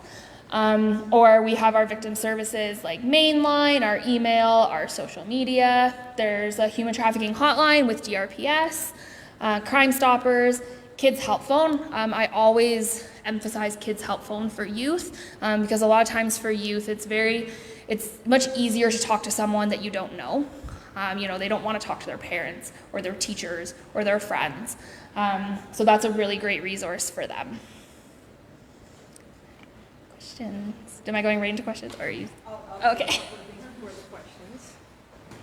All right, thank you, Kate, for providing such an important presentation on how we can prevent human trafficking. We are now into the live question and answer portion for this afternoon with Kate Moore. So we encourage you now to participate and to facilitate the conversation. If you have any questions, please raise your hand and we will provide a microphone to you and you can ask your question to Kate. We do have a few questions from our Facebook Live audience. So we'll go to them first and then we'll go to our audience here. Just stand by for the first question. Can you folks hear me okay? Okay. So first question from online is, any specialized resources available for newcomers and refugees? Like, for example, language supports and looking through various cultural lenses. Yeah, so there definitely is. And that's something that us at Victim Services can help navigate those and make those referrals. So this isn't me just trying to pump up Victim Services, but if you come to us and we'll go through what are the needs that you have, and then we can make those referrals and we can get all of that set up for you. And then it just helps instead of, having to call all these different places, if you just have that main people that can do that. But there are many resources, and a lot of resources because of COVID, they can now actually reach more areas. So, Toronto has a plethora of resources for newcomers and things like that. And because of COVID, a lot of them have now offered supports online. So if you are in Durham and you're not maybe finding the resource in Durham that you're looking for, that's always an option as well. Perfect, thank you. Another one, an individual online was also asking, could you clarify, was it 90% of women that are victims or was it higher than that? It was 93%. And once again, stats are kind of hard because there's a lot of people that don't come forward. So, but 93 is the statistic that we have. Perfect, I do have more questions. I'm just trying not to get feedback, so I don't want to go too close to, right? Tech guys telling me yes. Okay, so question number one for you, Kate. Do victims tend to reach out for help, or is it something that is discovered by police or victim services? It's kind of a mixture of both. it kind of depends. Usually it takes someone intervening. It's really difficult for a victim to just all of a sudden go, oh wait, this is what's happening to me. I don't want this to happen anymore, right? So generally there is some form of intervention from someone, whether it's a family or a friend or a support worker or the police. Generally there is someone who kind of says to them, listen, this is what's happening. And generally right off the bat, they're gonna be like, nope, that's not what's happening. But it's all about planting that seed of something's not right with what's happening to you, things like that. This is what human trafficking is. And then as time goes, they go, okay, wait, maybe I am being trafficked. Maybe that is what's happening to me. And then they're more likely to reach out for support. Thank you. And another individual has asked, does it ever occur where someone actually escapes human trafficking, but then they become recruited yet again? Yeah, that happens. So they say on average, people will leave their trafficking situation and go back on average 7 times if they don't have proper intervention and proper support when leaving. So that's kind of what our goal is. We always say we're in competition with traffickers, right? And we cannot ask someone to leave their trafficker if we're not fully prepared to provide to them everything that their trafficker was giving them. So if they're leaving and they're not receiving that support, they're more likely to go back. Any questions from the audience? Yes. I'll come over to you.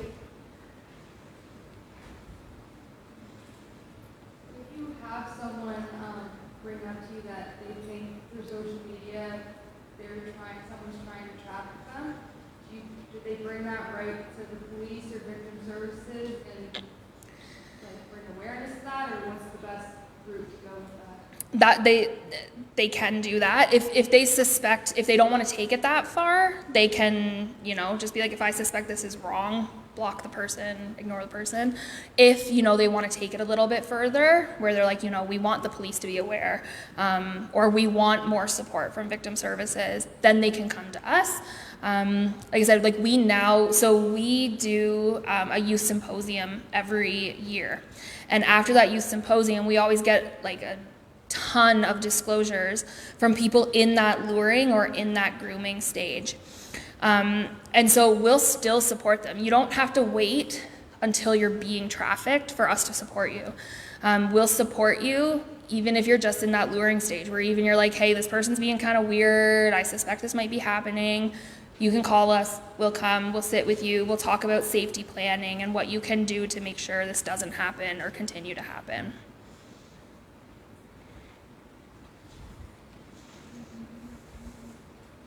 So as a mother, it's kind of frightening thinking of your child on social media. So I'm wondering what kind of advice, if you are going into schools and you're talking to youth about this, what are kind of the guidelines for being on social media? Because it's almost impossible for them not to be on social media, even though you really like them not to be. Yeah, so I always do a big online safety talk with youth, and honestly it comes up throughout my presentation, and I'm like, here's another online safety talk.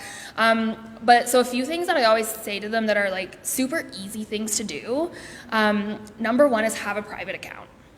I know a lot of youth, they want followers, they want friends, they want all this stuff. The thing I always say with public accounts is you've already done the luring stage for the trafficker. They don't even need to ask you those questions now, because they can just look at your social media. So I always say have a private account. Be weary of friend requests.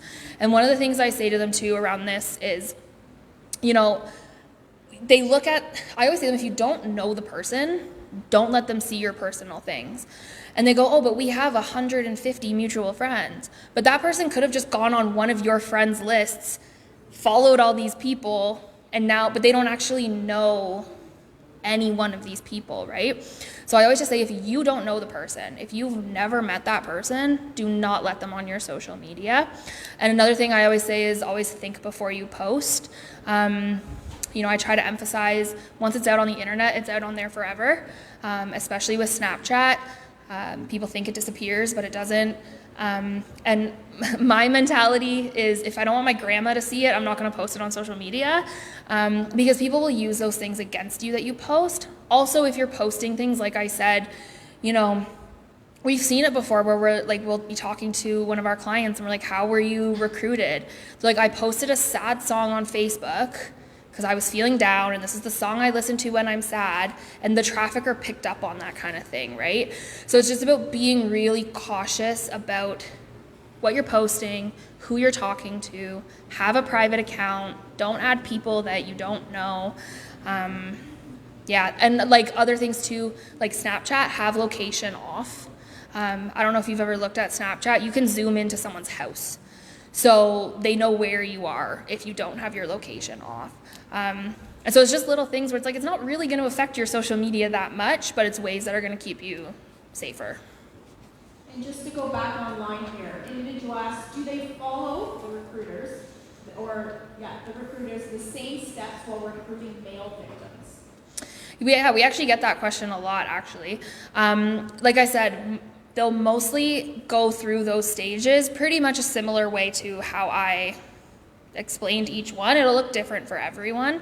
Once again, it's hard with male victims because we don't have a lot of information on male victims. Like the human trafficking unit said, this was just our first case with male victims, like recently. So it's kind of hard to say, but once again, they do still form that relationship. It's all about building that relationship and then having that psychological manipulation and those coercion pieces in it to force them into the sex trade. So from what we do see with male victims, it is the same, but I can't say like 100% it's all the same. Perfect, I'm just going across the room here. Hey, yep. So when you go into schools and present and giving young people information about how to spot and avoid human trafficking, what do you tell them about prostitution or entering into the sex industry? So we don't go too much into like, we don't really talk much about sex work, like independent sex work. Is that what you're referring to? Do we like talk about that? We don't talk too much about that. The way we approach it more is, you know, we talk a lot about, like I said, consent. We talk about what are healthy relationships. We talk about self-esteem and self-worth and things like that. Our main focus is on sex trafficking and what that is. So like I said, the only time we really touch on it is when we say the difference between the two. And then other than that, we focus solely on trafficking and how not to be trafficked. And then we hope that through that education of talking about consent and all that kind of stuff and healthy relationships, that kind of helps them, you know, determine those things if that's something they want to do, which I don't know. But yeah, we focus mainly on the trafficking. We don't bring up much about independent sex work.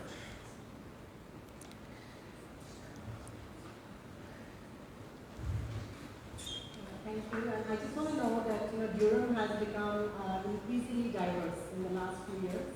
What are these partnerships looking like for you now? Are you partnering with more diverse organizations, and what does that look like? Yeah, so we're trying hard to partner with many different organizations to kind of, you know, be able to provide those culturally sensitive supports to our clients. So we are working really hard to build those partnerships.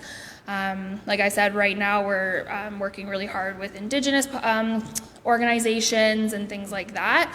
It's a constant, you know, we're always constantly trying to reach out because we want to be able to, you know, make those referrals to these other organizations and still be able to support that person together kind of thing, have that partnership to make sure we're providing that holistic care to those clients. So yeah, we're constantly building relationships with tons of different organizations, mainly to be able to provide that culturally sensitive support to our clients.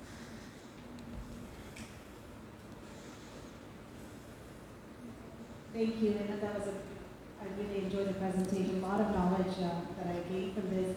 I was just wondering, what is the most vulnerable age that you found that this happens to? Like, is it grade 6 or what's the most vulnerable age? So it's hard to say what's the most vulnerable age. Like I said, the average age of recruitment is 13. But because it's not just their age. Oh, sorry, it's not just their age that makes them vulnerable, but when they are like 12 to like 15, 16, I would say is probably like, I would even say 12 to 17. You know, when they're entering high school, that's for a lot of people. Like I remember even when I was 14, and you know, you have those insecurities and you have those things, right? That makes those vulnerable. So I keep hitting that. So like I said, like the average age of recruitment is 13. I would say 12 to 17 is when you're like highest risk. First of all, I just want to say thank you guys. This has been so informative.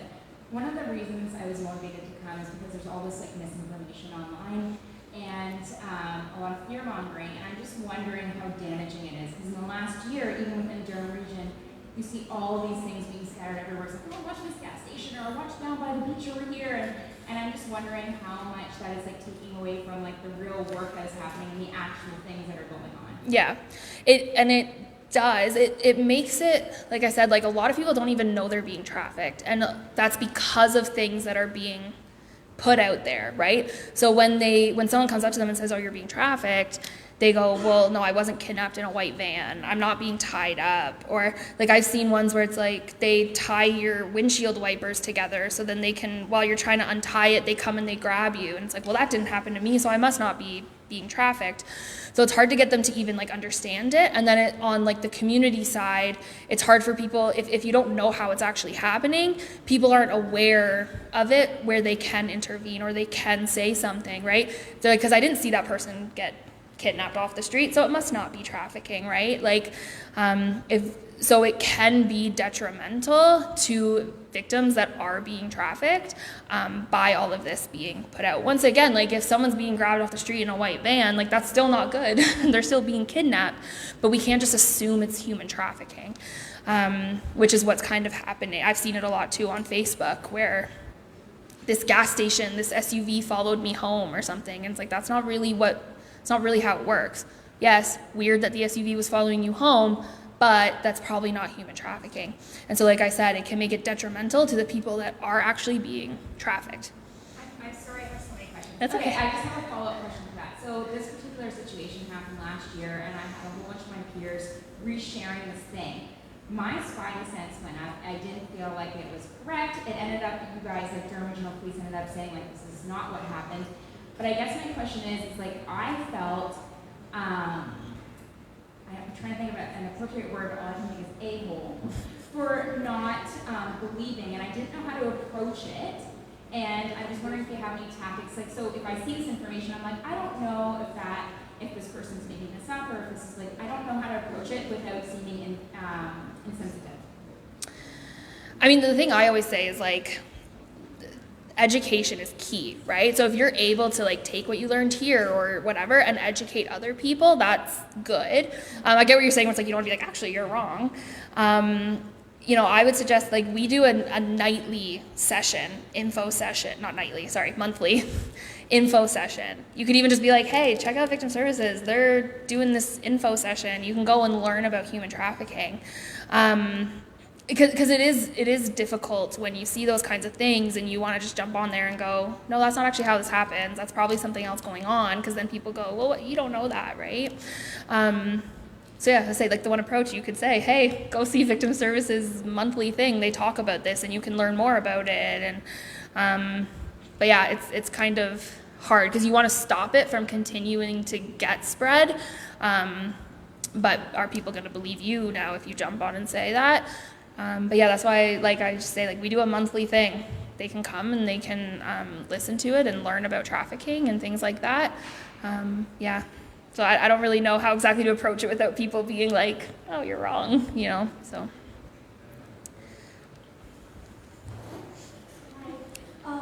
I was wondering if you've approached a person that you know that you think are being trafficked, but they dismiss such concerns, but you're still like, your senses are saying, this is what's happening, a lot of controls being taken away from this person. If you approach Victim Services, how do they come into it? Like, how do you come into this person's life being complete strangers? So it can be hard because once again, if it's someone else that's coming to us and saying, hey, can you come down and sit and talk with this person? We'll come, but that person might be like, no, I don't want to talk to you. And we can't really do anything if that's the case, right? So they have to consent to be talked to us. So we have the human trafficking unit mentioned, Carly Church. So she's one of our crisis intervention counselors, but she's also a survivor of sex trafficking.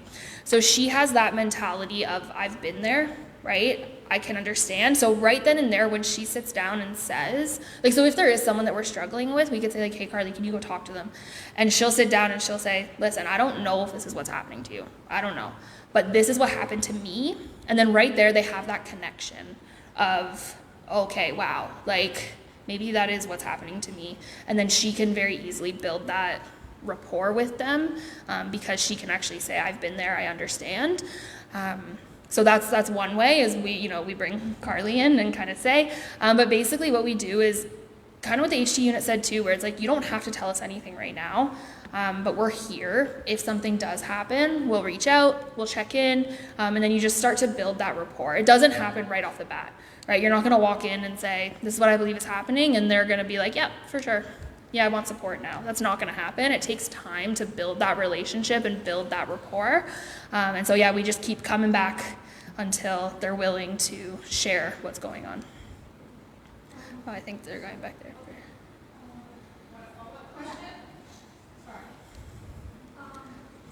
Same scenario, but at what point if I keep trying to get this person to think about the possibility, at what point should I involve someone else, a third party to come in? Whenever you feel that you need to. It could be you haven't even had the conversation with them yet, and you call us and say, I suspect this is going on, but I don't know how to have the conversation with them.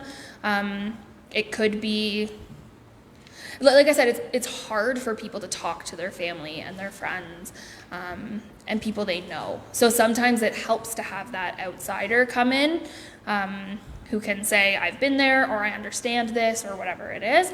But so it's whenever you feel I need more support with this. There's not like a specific, like, okay, we've had 3 conversations and nothing's happening, let me call victim services. It's whenever you feel like you need support from us. Thank you. I refer to this as the double whammy, the triple whammy, and it's regarding Indigenous racialized groups. What kinds of challenges does victim services have, or how do we address those concerns that not only am I female, but I'm Indigenous? I'm a female, I'm a member of a racialized group. Yes, you can bring in somebody, but to be very blunt, everybody I've been talking to so far has been a white woman. And I'm not saying that's a bad thing. It's great that there's females here. However, being an Indigenous woman, I can maybe get away with it a little bit, but as an Indigenous woman, I certainly have issues around, are you going to really understand my perspective? Period. Yeah, so that's it's actually something that a lot of organizations, not just us specifically, are struggling with. So like I said, like we know that 51% of victims of the sex trade are Indigenous, but like when we look at our clients, that doesn't fit. So we're trying to figure out like, okay, why are we not reaching those communities? And a lot of it is, they want culturally sensitive support. So that's why we try to build those relationships with those other organizations. So like we're currently we're going on to Scugog First Island Nation, and we're doing presentations like this. So when things do come up, even if they call us to say we still need support, they still have that like education behind it as well to provide now that culturally sensitive support. Like I said, a lot of organizations are struggling with it. Like why people are not coming forward. So we don't know if it's the culture, if it's because we can't offer culturally sensitive support, we don't really know. So the way we're trying to respond to that is by building those relationships with like Indigenous organizations and things like that can provide that support. Does that answer your question? Ish? It's a challenging one. I dare to say that you experience that kind of racism your entire life. What makes makes you think that you're not going to experience it again? As Indigenous people, and I can only speak for Indigenous people, we have been, subjected to white people into our life, in the schools, in medical services, health services, etc. And then that's just the way it is. Having said that, I think I just think that, there's so many layers there, but it really comes down to, can I really trust you? Like, ask Indigenous people what they really think about this. Yeah. And I'm not saying that's a bad thing, it's just, it's a reality. It's a perspective, it's perceptual, and it's reality. And so if 51%, and I know that fact anyway, but if 51% of all human trafficking are Indigenous women, what is the reason it's so high? Well, we know there's factors. What is the reason there are challenges to getting to, those areas? That getting to, finding out what's really going on. And who are their parents? Who are these people being trafficked by? Yeah, it's a whole, like you said, it's very complicated, the whole thing. But it's very similar, just going back to like when the HT unit was just talking about approaching girls who have been trafficked, right? They have this mentality like we don't trust the police, right? And so that's why our response to it was, well, let's bring a survivor, right? Let's bring someone that does actually understand, right? And so that's why I said we're trying now to form those relationships with other organizations that then can also come and say, I do understand because I have been there, things like that. So that's currently what us at Victim Services are doing. Like we're trying, like I mentioned our youth groups that our outreach counselor does. It's specifically her and someone from an Indigenous youth organization that do them together. Because like she said, she's like, I'm not Indigenous, so I don't understand that, because these youth groups are directed towards Indigenous youth. So that's why we have someone from an Indigenous organization that takes part in them as well. Constable Moulton, I have a question here and then one online as well. Yes, I really acknowledge your point. I think about 10 or 15 years ago, I had a young fellow that came out of the children's aid system, fell into being trafficked as a youth, being trafficked into one time. I had to know 3 years before I got just it. The one thing that was missing was I couldn't find a men's group or any male counselor out in Durham. I was supposed to try and get him with got a group up in Toronto, but because he's so insecure. So are we filling that gap in service with getting safe places for young men to disclose what's happened to them, because they will deny it to their grave, and it hurts them so badly. Maybe special attention. Are we getting better at that? So it's one of those things where we know that there's a gap there, right? We know that there's a gap. But like you said, the problem is if they're not willing to say this is what's happening and I need support, then it's hard to, unfortunately, it's like a bureaucracy thing, but it's hard to say we need money for this or we need whatever for this if then we can't also have those people come forward. We know it's a gap. We know, okay, if a male victim comes forward or they're like, I want to leave my trafficker, where are they going to go, right? They can't go to a violence against women shelter. So do we put them in a homeless shelter, but then they're not receiving support, right? So we are very aware that it's a gap, but once again, it's hard when they're not coming forward to say that this is what we need to create, or this is what we need to organize, or things like that. So I don't know where people are at with that. Yeah, so it's hard, but yeah. Okay, Kate, another question online here along the theme of cultural perspectives, and I think it's kind of fitting because I do know we have the Canadian Council of Muslim Women coming up that might be able to complement the conversations we're having right now. But the question was, what impact do cultural perspectives have on the interpretation of trafficking? Like in what sense? Like in I'm going to just suggest and re-emphasize the fact that it appears that there seems to be a gap in cultural services that are needed, that representation is lacking. So I think we've all in this platform identified that there is a gap, and that what Victim Services Durham Region is saying is that you folks also see it too. So as a collective, we're working together, no different than we are at this seminar, to bring together agencies and organizations with the proper lens, experience, and perspectives to complement the work that's trying to be done. Yeah, and just on that note too, like in Durham, we have a human trafficking coalition. So it's getting all of those organizations together that support and have those different lenses, right? Have those different perspectives so we can all collaborate to provide that full wraparound, culturally sensitive support to clients. Perfect, thank you. Over to you, Constable Moulton.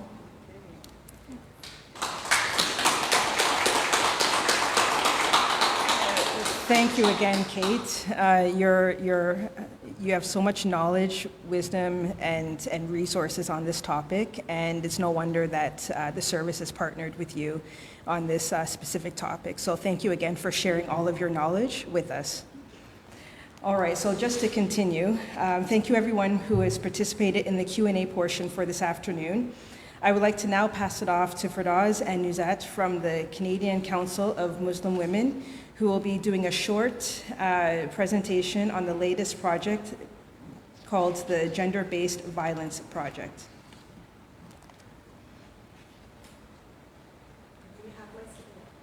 Yes. Just come right here. Thank you, and I am so appreciative of Sergeant Melanie and Sergeant Dina for having me. I represent the Canadian Council of Muslim Women.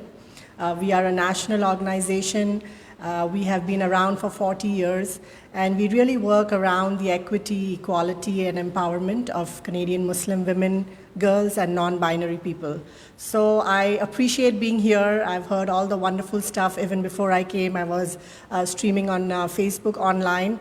And I really welcome this opportunity with the Durham Regional Police and organizations like CCMW. I also see that you have the African Canadian Council here, the Indo-Canadian Council, and I believe that today is kind of the beginning of many, many good conversations to come. And besides just a little bit about what CCMW does is that we advocate for the rights of Canadian Muslim women. We fight against inequalities like Bill 21. I run a program on anti-racism called the Anti-Islamophobia One-on-One. So we have done workshops with the Durham Regional Police and the youth that are engaged with Durham Regional Police. So a lot of wonderful work, and I feel that as allies, join us in the work that we do. But today I'm here to talk about a wonderful project that we have, which is called the Interclusion Project. So as the name says, interclusion is all about working together, working with our community, because we do know that human trafficking and sexual exploitation is an issue that it kind of impacts all of us. There is a myth that racialized communities are not impacted by it, but we are. We just heard that all these social determinants of health, whether that is poverty, whether that is racism, whether that is housing inequities, they all impact what is happening around us. So this project is, if you can just go to the next slide. We are going to have educational town halls, and I hope that the Durham community is engaged with us. And we will also have a social media campaign.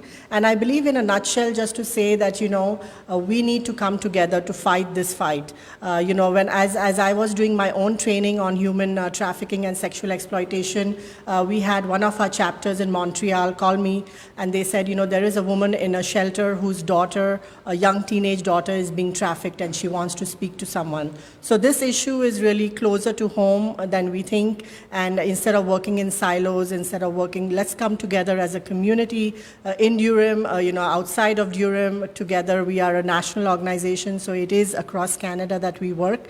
And we want to bring this project to you. Can I just have the next slide? So we are having some wonderful resources on awareness. So we want to make our communities aware that this is impacting you. We also spoke about cyber safety. At CCMW, we do have a workshop on how to keep yourself, your families, your kids safe. It is called Countering Cyber Hate. So really small things, but they go a long way in keeping our communities and our families safe. And because we want to embrace the racialized community, we do have a few languages for now. We also have Bangla, but we are going to increase the language capacity. And I'm going to leave my cards somewhere here. If there is an interest in working alongside us, in joining our town halls, talking about how anti-racism impacts, sexual exploitation and human trafficking, I'm there. And I believe that, it is a fight that we can fight together. So thank you for having me here, and all the best. Let's work together as a great community. We do have a CCMW Durham chapter, and when I leave my cards through me, you can contact them. They do wonderful work in the Durham community. So thank you.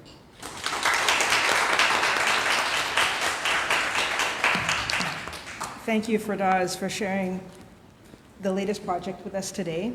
I would now like to pass it off to Police Service Board Member Sashi Bachia.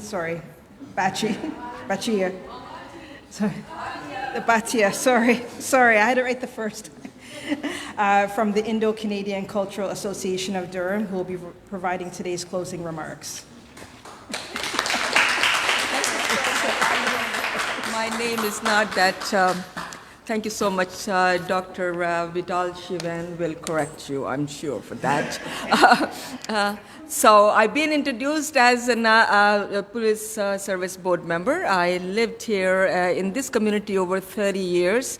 And I'm very intensively involved in this community. I'm very passionate about people and my neighborhood, and matter of fact, the whole Durham region. So I wear many hats. But today I'm standing here as a founding chair of Indo-Canadian Cultural Association of Durham. We know that the human trafficking is such a devastating crime that targets people of all backgrounds. And we have heard that from the excellent panels of presenters, thank you so much. That is a reality, that the human trafficking is happening right here in Durham region, next to our schools, next to our homes, next in neighborhood. And these seminars that we have heard today and witnessed actually is very eye-opening and very informative sessions, so that we can take this information out to our community members, to the people that we know, our neighbors and family, friends, whoever, and tell them what we have heard, and make sure that they also get involved in this by solving those crimes itself. But there are so many people who work behind the scene to make this session a reality. First of all, I would like to thank every one of you that you have patience and tolerance and you sat here till the end. And many people are here online as well too. So thank you so much. People that I would like to say thank you are the youth in policing. So thank you. You have always come forward. And Donald did say that earlier, the ZEGMA Internet Marketing for their support. And then, of course, the staff of the region of Durham for their time and the hard work. My heartfelt thanks goes to the African Canadian Cultural Council Foundation, particularly Donald Ibakwe, the founding president and the chair of this association. My brother, former Staff Sergeant Emmanuel Eham, thank you, sir. Sebastian Aka, thank you so much. Peter Nang, my counterpart in recruiting, thank you, sir. And of course, Mr. Ali Almani, who is perhaps tuning in and listening to us, so thank you all. And they are together with Indo-Canadian Cultural Association of Durham, which is, I'd like to thank Usha Chahar, Bindu Kamar, and Isht Kasoon.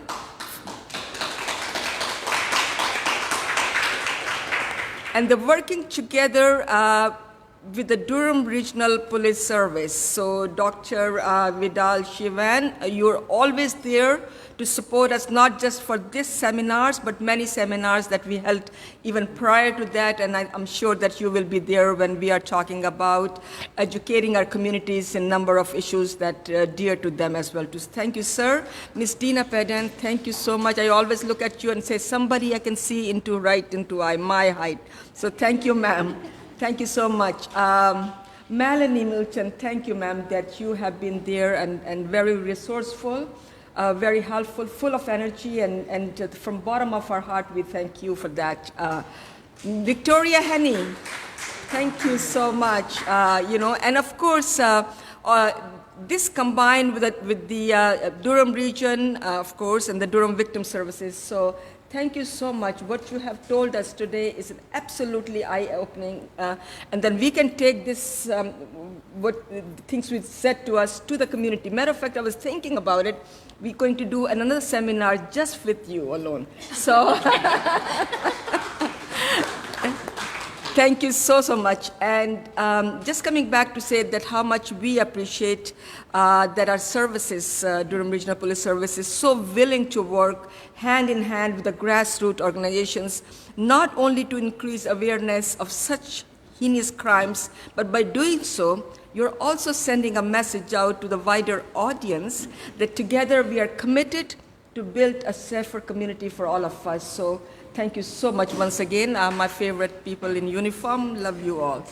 Thank you for being here once again, and your contributions, the questions that you have asked were very important. So, heartfelt thanks to you. And of course, this brings to the close of this seminars for this afternoon, and we look forward to seeing you again. But before I do that one, I'd like to mention a few names here. I know that Nancy Kaladukan from the Philippine community, the leader is right here. Mr. Giovanni Conte, president of the Italian Social Club, Pickering Ajax Italian Social Club.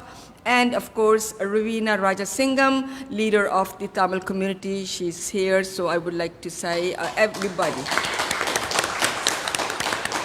And goodbye, see you at the next sessions. Thank you so much.